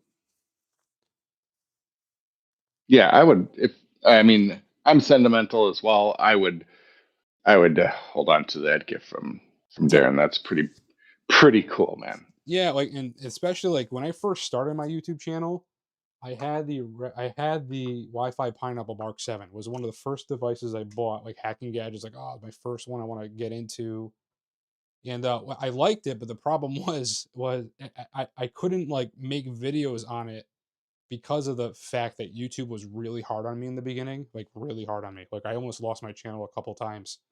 So bad that even now YouTube refuses to send me a play button. They will not send me a play button because of the stuff that happened in the Mm, past. Um, that sucks. it does, That's ridiculous. and this the whole platform is just. I mean, I like it because it gave me a platform to help people, and I'm very grateful for that. They Hmm. did give me a platform where I could reach millions of people, and not just tech. It gave me a platform to help talk about faith, mental health, and just give people a place to be. So I am grateful for that. But I hate how it's run. They want you to produce garbage just so they keep people sucked into the system, and it's like a drug. Like it's horrible the way it's run, and that's why I like things like Odyssey. I promote other alternatives, but I'm not going to let this go to waste. So I'm not really pushing their buttons as I used to because I didn't want to ruin the platform that I had to help people. So I didn't want to ruin that. I would have been selfish. So with that said, I couldn't really make too much on the Wi-Fi Pineapple Pineapple Mark 7 because it was show off everyone's SID, and I have to find now. Maybe I can because now I'm a little bit more experienced on YouTube. I could probably Tennessee. Thank you, Tennessee's all these jewels, man. Thank you so much. I really do appreciate the support. I really do, guys. That and memberships, it really does help me.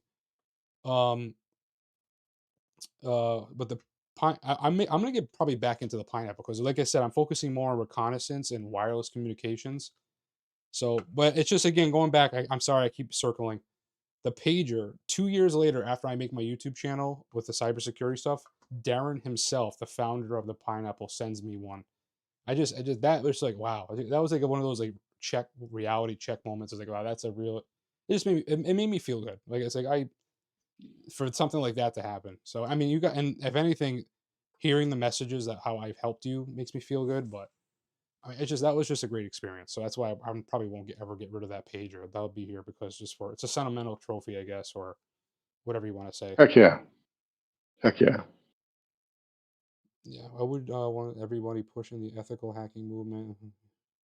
Yeah, and that's why I promote. And that's why I'm in my ear. I don't want to do hacking gadgets like that. Like I want to do wireless communications. Like you can learn so much just by listening.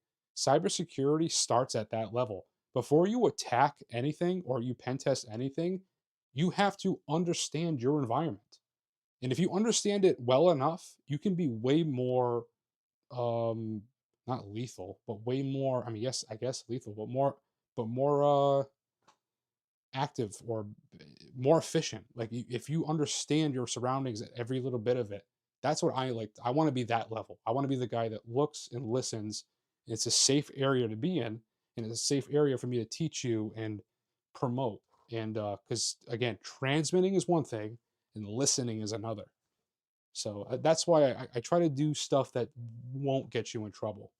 So, and there's plenty of other people that do videos that love living on that edge, and that's fine. That's what they want to do, but that's just not what I want to do here. Like I said, I want to move more toward the educational content, and making like college course and maybe eventually kid video, educational things like stuff I think will be valuable. Yeah, yeah, Tennessee's big. Congratulations, Tennessee, beautiful baby. It's all reconnaissance and behaviors, 100%. And understanding those signals. And that's why I want to be one day, if I have to say anything now where I can look back in a year, I want to be like an expert in that. I want to break into the wireless communications spectrum. I want to learn everything inside and out, and then find ways to not just exploit it. I don't want to. I'm not anything illegal, but like just to like know it so well. Like that's my goal. That's what I want to know the best. Wireless communications, off grid communications, radio frequencies, transmissions, showing that. I want to link up with Midwest Gadgets and show you RF signals and the difference between NRF and Bluetooth signals and just a whole radio spectrum. Like it's so interesting, and that's what I want to really dive into. All your hacking Yeah, it's gadgets. Yeah, go ahead. I'm sorry, I'm talking a lot. I don't know. no, no, you're good, you're good. But yeah, no, you're right. There's an infinite amount to learn there. Um, the learning curve is high.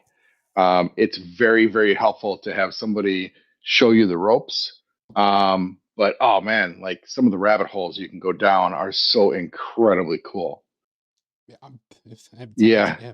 Peaches, you're right. Yeah, Peaches is really into that as well. Is she okay? Awesome. Yeah, I'm done. That's like if as I've grown, and it's all about finding my path and what I like, and chasing that feeling like, oh, I'm interested in this. That's it. Like I've always been excited about that. Even when I was in college, I went to school for computer networking. I have a degree in computer networking. I never really used it. I mean, I kind of do, I guess. Some things I do every day, but I understand networking pretty well, and I understand how it works, and the fundamentals and the core principles of computer networking are the same in almost every single communication spectrum out there. Everything behaves quite similar. So and that's why I think I like the field as much as I do, because I see it, like I can see on the outside how it runs and works, and it's very powerful to know. So it's cool. That's what I want to do. Absolutely. Yeah. Just learning proper Yeah, you networking. can specialize in one small area, and just focus on that and never run out of new things to learn. Hmm. And we got plenty to dive into. The Biscuit Pro. There's tons of tools. The fox hunting features in it as well. The ZeroTrace AirLeak. I look forward to really breaking into that device. Um, Hopefully, and I think we're going to be making a special GhostStrat edition one as well, because the whole ZeroTrace AirLeak thing has been. I've been working with them behind the scenes, like coming up, giving them the. I feel like I'm like the idea guy. Like I'm not an engineering guy, but I'm the guy in the background. Oh, we should add this. You should do this. Try this. Make this different. Do that. I'm doing that with like almost every company I talk to. InfuShark Tech. I do it with Meshnology, Watchdog Go Wars. I'm always in the background trying to make it better for you guys. All the time. So Just looking at chat, yep. people were just mentioning about how antennas is a whole science of its own, and that was something that your dad was into, right, Ghost? Yep, he actually designs and builds dipole antennas. Um, he has a special way he makes them. He sells them all over the world, and I have like resources. Like I can literally go to his house, and he has a whole antenna workshop. Now, my goal is to make like specialized Wi-Fi antennas for your devices, specialized LoRa antennas, and I was focusing on ham radio for a little while, but there's a lot of privacy concerns I have with it, and that's kind of why I backed Mm-hmm. off a little bit. But I find there's a lot of untapped potential in the hacking gadget, cybersecurity tools, and Meshtastic gadget spectrum when it comes to specialized antennas, because there's not really much out there. So I want to get into that eventually.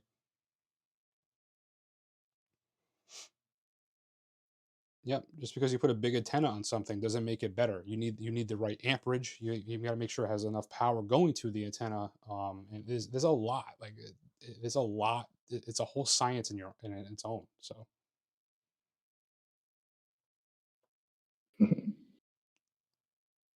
I like all kinds of geeky. Yeah.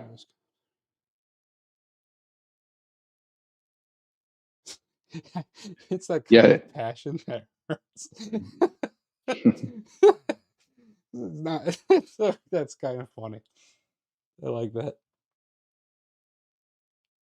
I have put the BLE Nano case live. We'll put colors up over weekend. Oh, nice. Fantastic. Perfect. I would love to buy one of those. You can guess what color I'll pick, right? Your dad is genius. Yep, he was a chief radio engineer. I liked computers growing up more. I mean I did the ham radio stuff. I mean he does stuff for Mars radio. He does I used to do field day with him. I used to do the cool like you get a tent, you do radio stuff all night outside and stuff like that. I did some other thing. I got one day maybe I could share what I do with you guys, but one day, but there's yeah, what I do is I try to help. I help people in the job I do now. So I don't want to word too Arch much. Mama. What's that? Arch Mama, you are correct. You should read Arch Mama's comment. I think she hits the nail on the head. Yeah, you're right. It is. That's what it feels like. And again, it's not the thing that makes me emotional at the end of the day is just the numbers are astounding. Like I don't understand how we have 200,000 subscribers. I made a couple of videos and it blew up, and it was just me talking and just I made myself vulnerable, and because I didn't know about this stuff. I was a gaming content creator at the time. I just loved tech. I never thought about sharing that love with you with people. But what got me upset was I finally got an IT job, and they were torturing me. Nobody wanted to show me. Nobody wanted to help me. They were purposely trying to get me fired. They would give me impossible tasks to do, and I was just so discouraged. And I said, "Why would anybody like do that to somebody? Like, especially like it took forever to get an IT job." And and I was like, I'm gonna share, even if it's not a lot. I know a couple things. I'm not super dangerous, but I know a couple of things. I want to share what I know with people. And then I shared a couple of videos of just some things, projects I did in my free time, and then one thing led to another, and before you know it, we are where we are today. Over 8.5 million views. I've worked once it started blowing up. I saw a real opportunity to reach people and to use it as a space to help with mental health and to just to be there for people, give them a place to feel like they belong, distract them from their everyday lives. Because I mean, this world's miserable. Like, let's be honest. Helicopters flying over my house. There we go. This is it. They found me. That's it. Yep. That's it. I'll see you guys whenever. They got me. But that's been the best part of this journey. Even sharing my faith and my mental health struggle, my depression and stuff like that's been the best part. Because it helped me.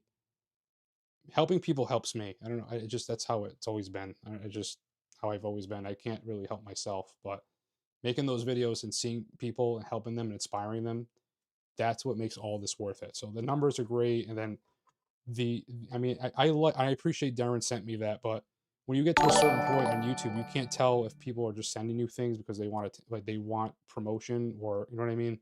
I'm not saying he did that. I'm just saying like there's a lot of pressure behind the scenes for me too from these companies I try to help because they rely on a lot of this help. A lot of it I do is volunteer. There's very few places where I actually make money in commissions. So it's just I don't know. But to go back to it, like it does feel cool. Like it does feel cool having Darren send me that. Even him knowing who I was kind of interesting. It's like, oh, or my kids' friends, like, oh, that's this person, that's you're that person. Like, yeah, it's just it's never been about that, but it is interesting. Hedge, oh my God, Hedge is here. Hedge, yeah. Hedge, we talked so much about you tonight. Were your ears ringing at all? Your ears had to be ringing. We was talking so much stuff about you tonight. Hedge, everybody, we have Hedge, the man, the myth, the legend, the father of baking packets. The one, the only Hedge is here. Hold on, let me just clean all this. Get all this out of the way. Hedge is here. Everyone, get it. Let's make it look good. Hedge is here, everyone. Yeah, big shout out to Hedge. Yeah, we did. We showed. We talked a lot about the Biscuit tonight. I did a brief demo of brief talk. We showed part of the interview, and I was basically telling everybody about you and stuff like that. So it was really good. We're at the end of the live stream right now. We actually been live for about an hour, almost 2 hours now. We'll be wrapping it up shortly, but yeah, we're talking about you tonight and talking about the products and how it's someone asked me one of my favorite gadgets this year, and I was telling them exactly how I felt about the Biscuits. Yeah, he was talking a little bit for himself. If you think about it, we just had to push the play button. That's it. That was really it. I love it. But yeah, I appreciate it. So I'm trying to think. So I think I'm trying to think how, because the live streams, I like doing them structured. I do want to keep them till like an hour. I know tonight we're doing a little longer because it's the first time I come back from break, and we're not doing Friday night live streams anymore. But I kind of like in the Wednesday vibe. It works better for me. It kind of frees up my Fridays for family, and even if I wanted to game with friends or anything like that. And Wednesday is good too because it's just middle of the week. It kind of gives time for other content creators to go live on Fridays. I think Cal likes going live on Fridays, so maybe he'll go back on doing that. That's a good thing about going live, Hedge, is that I'm going to be sending you the what do you call it, the collaboration link invite after this live stream posts. But this is just a show, so you can watch these live streams back. I structure it like a show on purpose. So this is like episode 2 of season 3 of the GhostStrats show. So that's what we kind of do here. We try to make it like a show, shout out people and stuff like that. So yeah, we love you being here too. The whole point of me doing this stuff, because again, I have over almost 1,000 videos on my channel. I'm done. I'm not done, but like I'm done killing myself on making the YouTube videos. I don't have to do that anymore. I find this is the most beneficial to interact with you guys and to give you live, honest feedback, as well as structure it, do shout outs. I could fit a lot in a live stream. So to me, and I have experience from back in my gaming days of doing the live streaming stuff. So it's easier for me now than ever. I'll watch it back. Yeah. We talk about you quite early in the stream. I think it was like the second thing we did. We built the N39 in the beginning of the live stream. I think we rolled right into the Biscuit stuff. So I think it's toward the beginning, middle. Question: Open Mythos case. What is that? Yeah, I haven't heard of that either. And he's asking, Almax Evan is asking, what do you think about it? Neither one of us is aware of what that is. Is that like? is that obviously a case. I'm scared to even look it up. Yeah, no kidding. Don't do it live. Don't do it live. Takes your soul if you look into its eyes. Like I'm afraid. I don't know. I have to look into it. Yeah. He says, be honest. Like, okay, well, why wouldn't we be honest? Yeah, that's a good thing too, that not having sponsorships, I can go rogue and do whatever I want. So tell people exactly how I feel. Open Mythos is a free. Oh, did you get it as well? Bro, what do you think? I got Open Claude. That's it. That's all I see. Oh, wait, yeah, it's an open source AI model. Oh, no, I don't know. I have to look. I'm gradually getting into artificial intelligence, not because everybody else is getting into it, but there's a lot of value in local LLMs. Because I believe it or not, almost 2 years ago, I made a video on how to make put Olama on a backup. What is going on? Tennessee, thank you, buddy. I really appreciate all that. Awesome. I have a video on my channel, off-grid AI system. So God forbid there's some kind of natural disaster, I show you how to use this thing, because the internet's going to be down. You're not going to be able to Google anything. So if you have this local AI assistant, how do I make my house radiation proof if there's some kind of nuclear fallout? The AI can tell me that. I don't need internet to get answers anymore. So I can use that local LLM to help me be my search engine when the internet disappears. So that's why that stuff's valuable. I'm going to be getting back into that, as well as using that to integrate with things like hacking gadgets. So ZeroTrace is starting to get into AI assisting tools. So AirLeak is that first step into that. So you can use a local LLM with ZeroTrace AirLeak, and it can look through all your data files of what you capture and tell you exactly what's going on around you. So that's the next step of hacking gadgets, is the assistant features, using AI to assist you in analyzing the data that you capture. So I'm going to be getting into AI for that case. So I'm looking forward to it. Yeah, so I got to look into it. Hopefully it's as good as you're saying it is. Recently, engineers. Okay, I'm recently. Oh, you are. That's all good. You're a genius. Awesome. Why'd you drop out? Oh, you're 20-year engineer by a first engineer. Oh, okay. I was. Oh, okay. Okay. No, I know a Claude. I know Claude's really big right now. Um, I'm watching not Cyberchuck's, Network Chuck. He's getting like burnt out with the AI stuff. He's under a lot of stress trying to chase all that stuff. Praying for him. Yeah, there's so much. I feel bad. Like you tell he made videos like, I want to quit AI. Like he's getting, it's a lot. You can't keep up with it. You just can't. It's not humanly possible to keep up with the advancements nowadays. You're not able to do it. I need to be careful with projects I have that honestly my fake hub accounts. Yeah, the AI is getting scary when it comes to fake stuff and deep fakes. I mean, I had a whole video on my channel showing a fake phone call to my grandmother asking for money, and it wasn't me. It was just an AI clone of my voice coming from a separate number. You could barely tell the difference. It's scary. It's only going to get worse. It is, yeah. Yeah, honestly, it's kind of funny. I forget the name. Oh, the internet is dead. You remember making that video? Yeah, the dead internet theory. Yeah, dead internet theory. Thank you. That statement that this is the last generation of humans that will be able to detect that the AI, something is AI. Yep. Yeah, that's a killer statement, and one that I think is super true. Yep. It's going to be a matter of time that you're going to have a hard time differentiating between reality and not reality. It's going to be so blended, you're not going to be able to tell. And I've argued this. The reason why it's like that is because that's by design, right? They had AI 10 years ago before they released it to the public. And I think it's out in the public nowadays for a couple of reasons.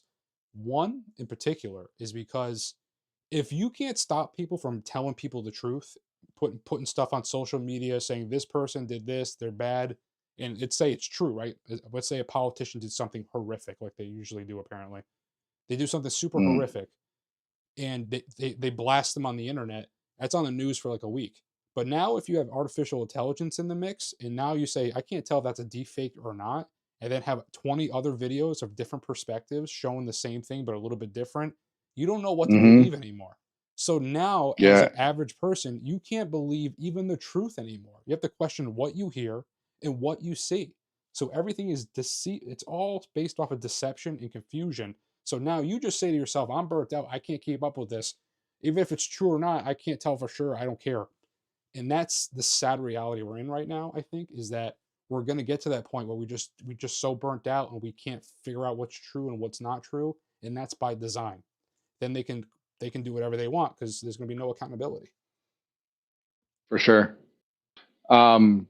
Peaches, yeah, another movie, if you haven't seen it, is Don't Look Up, is another one of just how ridiculous but how close to reality it is. Um, and then Irish Ghost. Don't a lot of these models are restricted in professional environments. So when you say that you feel like you're falling behind using Copilot, um, you know, I think Copilot in most Microsoft shops which is most of the big companies in across the planet, right? Copilot's a very, very good tool. You know, Ghost, you've heard me kind of talk about that before. Like Yes. there's a lot that's happening and a lot that's going to be changing with that. And So don't feel you got to learn both is how you should feel about it. You have to know how to use these AI tools in corporate America, and if you can't, then you are behind. Um, and then personally, with some of these models, depending on the things that you personally want to do, there's a lot of people out there that have models set up that are working for them and are learning and improving right now. So it's interesting. It'll be really interesting to see. We're going to have 3 years from now, we're going to have, only 3 years from now, we're going to have people with old models that have been running, but they've used them so extensively that they're just, they know what their user needs.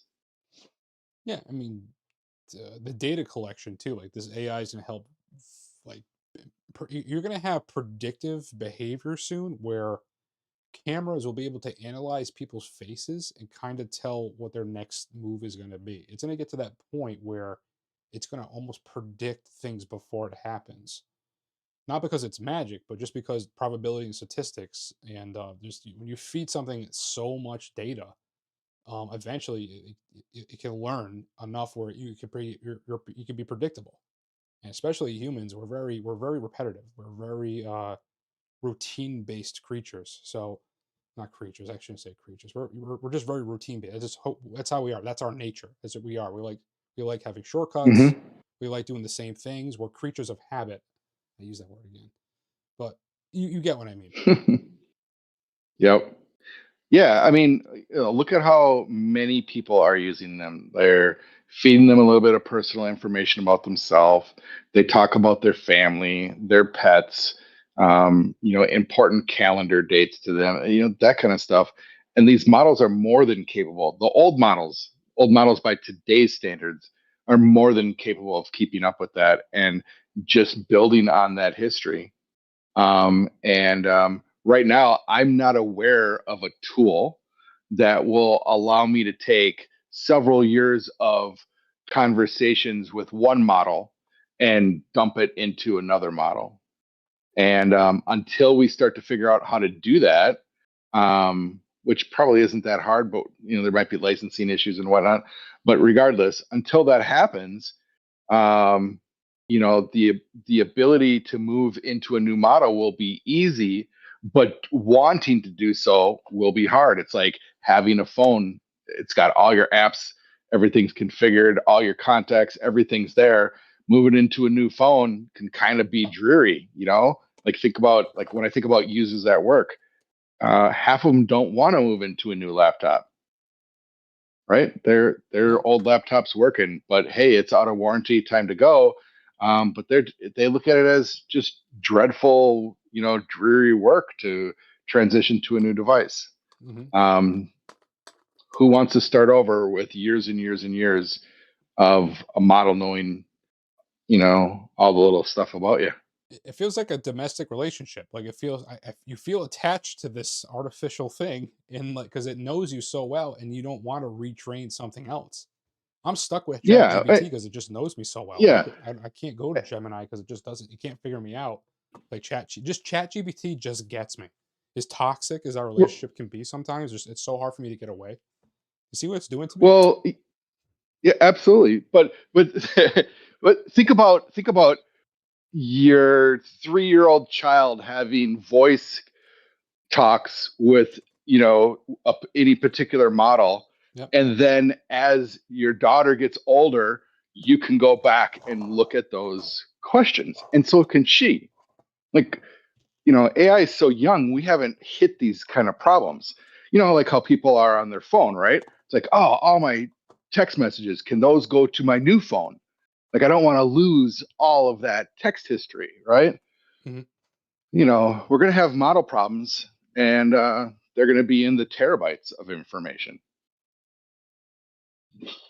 You know what I thought of too? Now, AI is going to get to the point where like it's going to learn your patterns. Now, can you imagine eventually there'll be some type of service where if a loved one passes, and you just take all their AI data, all their metadata that they had over the years, every question, everything it read, all their text, all the stuff, it learned that person perfectly, and then put it into an AI chat model. And then, like, if you wanted to talk to, like, say, a dead relative, it's like you're almost talking to that person. Like it's an echo of that Oh, person. Like you yep, ever, absolutely. I think that stuff is going to be eventually there too. Like I don't know if that's good or bad because part of me doesn't feels like it's uncomfortable to talk about, but somebody's going to do that. There's going to be some company out there that does that eventually. Um, but it's I can't imagine the world even 5 years from now. And I think one thing that we're not really looking into and people aren't talking about is the humanoid robots and like drones. Like it's going to be more of a thing, and like artificial AI assisted cameras. Like you're gonna have a world where having humanoid robots in your home is gonna be normal. Like that's gonna be a new normal. Having some kind of robot assistant, you're gonna see them in the workplace. You're gonna see them in just everyday life and environments.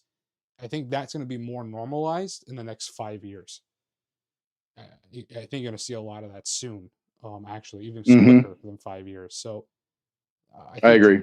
drone warfare as well is going to be big soon. You're going to have robots fighting wars, not people.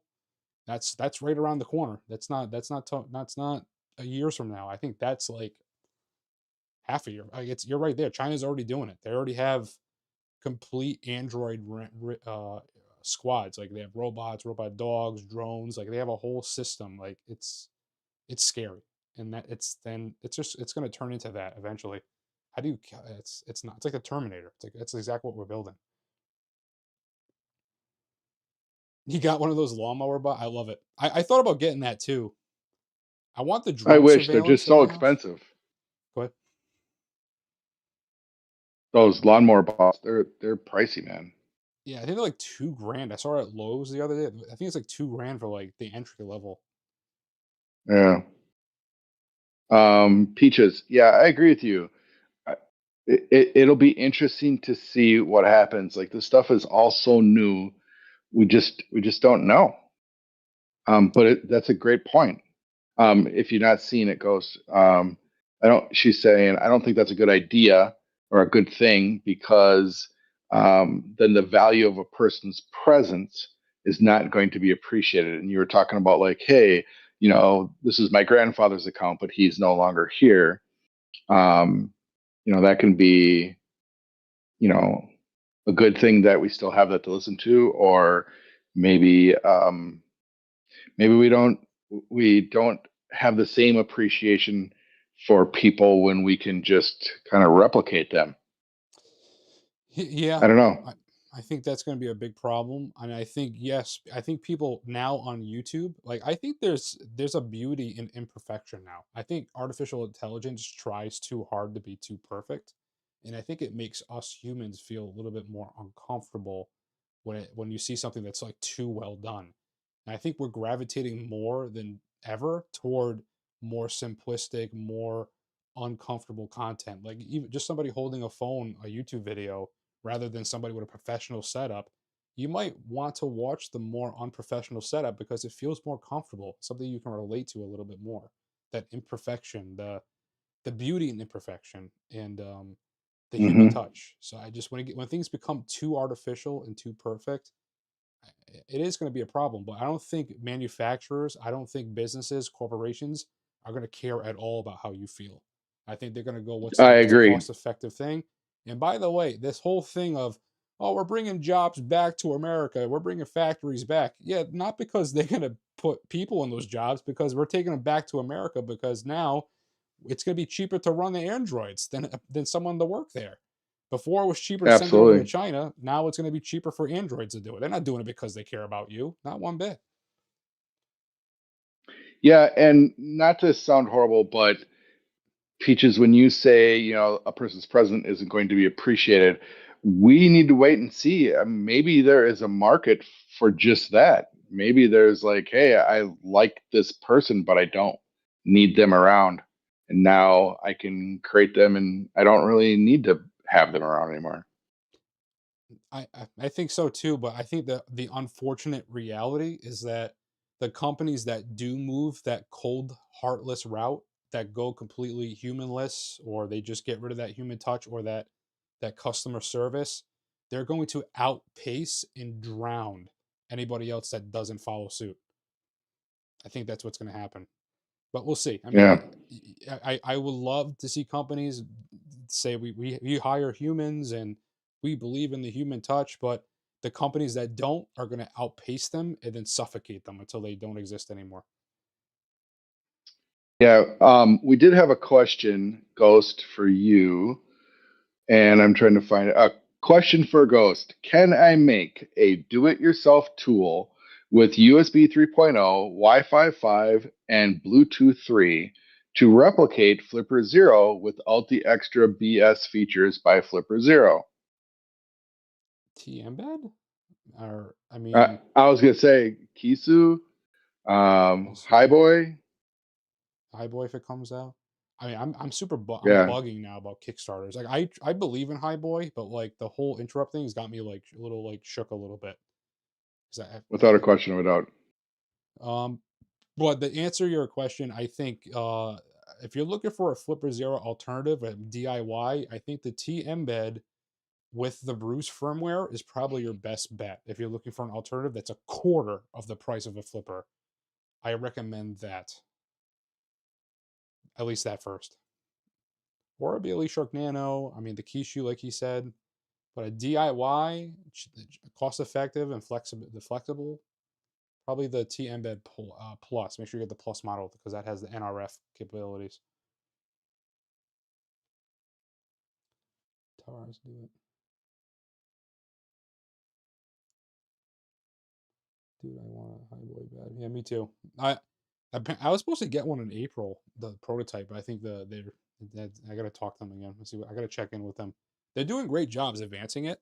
I really hope, and I hate to say this because the Flipper Zero is a great device. But the devs behind it, like their attitude toward people is just horrible. And I saw them comment on somebody's horrific video making fun of female content creators about there was like something about a females making these cyber decks. Like there was one of them I liked in particular. It was like a cyber deck that had like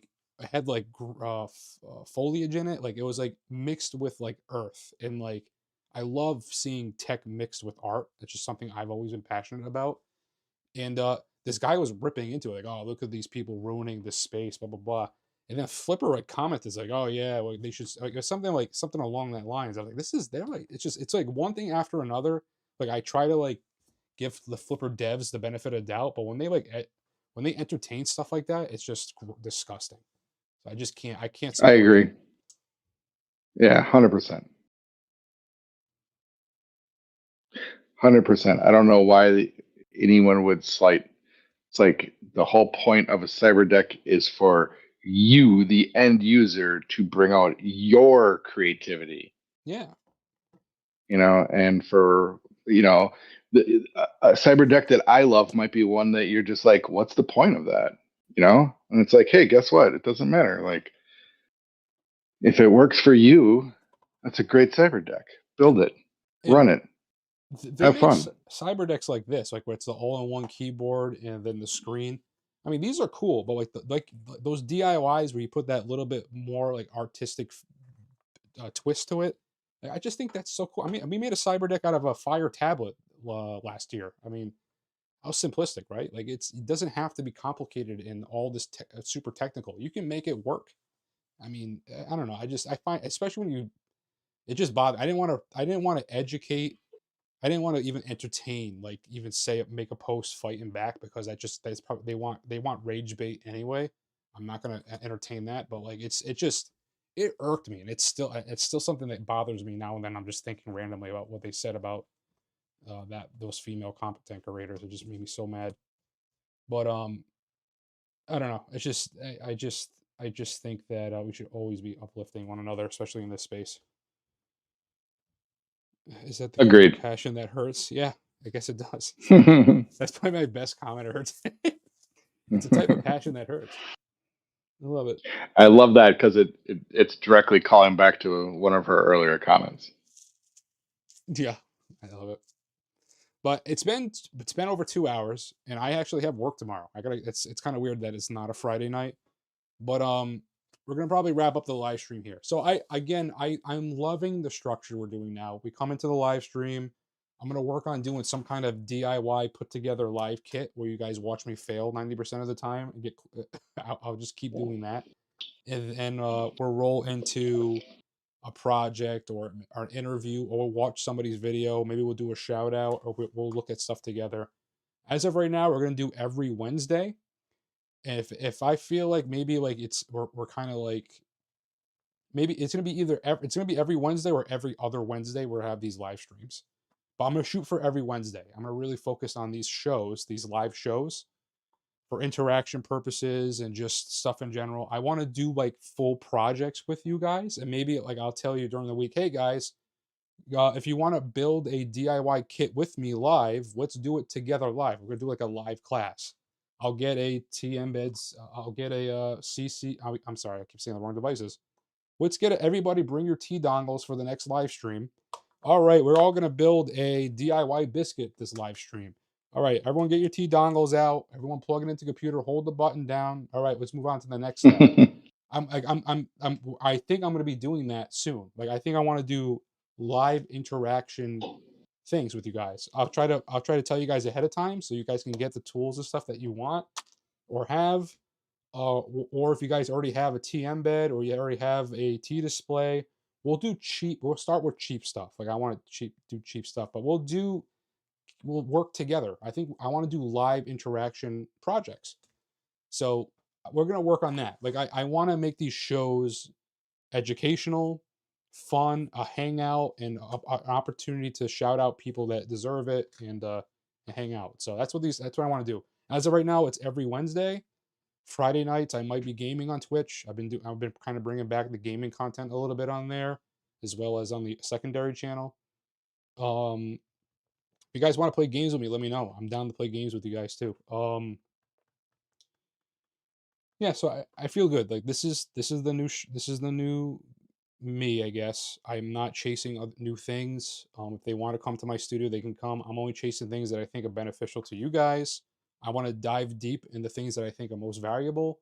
I want to study more wireless communications. I want to find the tools I feel like it'll be comfortable for beginners as well as for experts. I want to just focus on that aspect. So, but why you want to correct me? I don't know.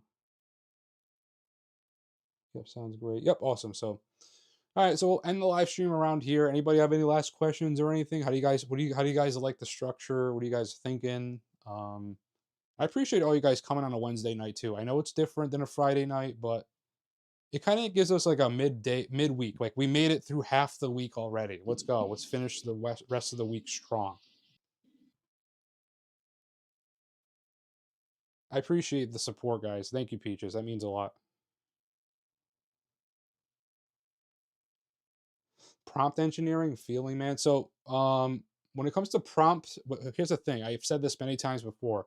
When it comes to artificial intelligence, use it as a tool, not a crutch. If it's very dangerous if we start using AI to the point where we think we don't need skills anymore, because when we don't have that tool anymore, you're not going to know what to do. Just like people nowadays don't even know how to go to the library to look up books and stuff like that. Like it's going to become very dangerous if we rely solely on artificial intelligence to do everything for you. We're going to lose a lot of skills. So again, tool, not a crutch. It's a very dangerous place. Don't become complacent. Like that'll be the one thing. And I could say this from I did it. I made this mistake in my past. I suffered from severe dyslexia and ADHD, and then growing up in school, I had a hard time reading, and I couldn't read. I was like in fourth grade. I had to go to like special like Sylvan's learning, and I finally got up to speed with reading.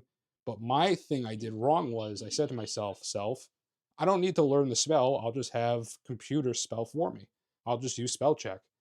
Now, it only as a 30-year-old, 32-year-old man, I still struggle with spelling. I wish I took that extra time to learn spelling more, and just instead of letting tools do the spelling for me. So it takes me a little bit longer than it should to write and stuff like that still. But if I wasn't lazy or made that stupid choice years ago, I would be in a better place today. It only hurt me in the long run. The only person you cheat at the end of the day when you find shortcuts like that is yourself. So that'd be a lesson. Use that same lesson with AI before you do something like that.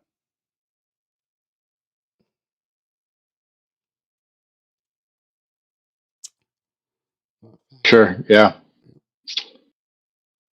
All right, so I think we're good. So we're in the live stream there. I'm gonna try to edit this live stream tomorrow and put all the links and promotional stuff in the description. Again, we're treating these live streams like episodes. We're looking at season 3, episode 3 at this point. I think this is the 3rd episode. So thank you, everybody. Thank you for the memberships. I actually did a members only, not members only, but a special members section in the Discord now for members, so I can kind of talk to you guys directly in the Discord. We have giveaways in the Discord this month. We're doing ZeroTrace AirLeak giveaways. The Bruce fundraiser giveaway is still active at the end of the month, but you have to donate to get into it. But yeah, so again, hopefully the microphone sounded good. I keep thinking I gotta move it though, because it keeps bumping I keep bumping it against my chin, so I gotta figure out a better spot to put it on my chest. But it was a good live stream, good episode, and I appreciate everybody for coming on a Wednesday night. I'll see you next Wednesday, and as always, do me a favor and remember that safety is an illusion.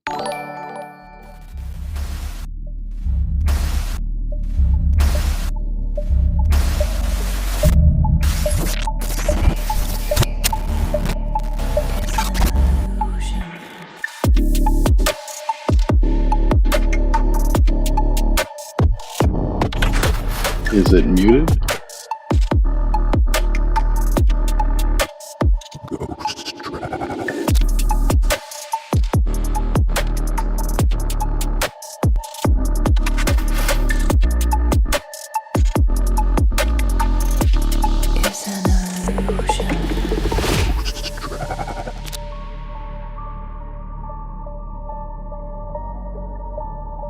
Safety is an illusion.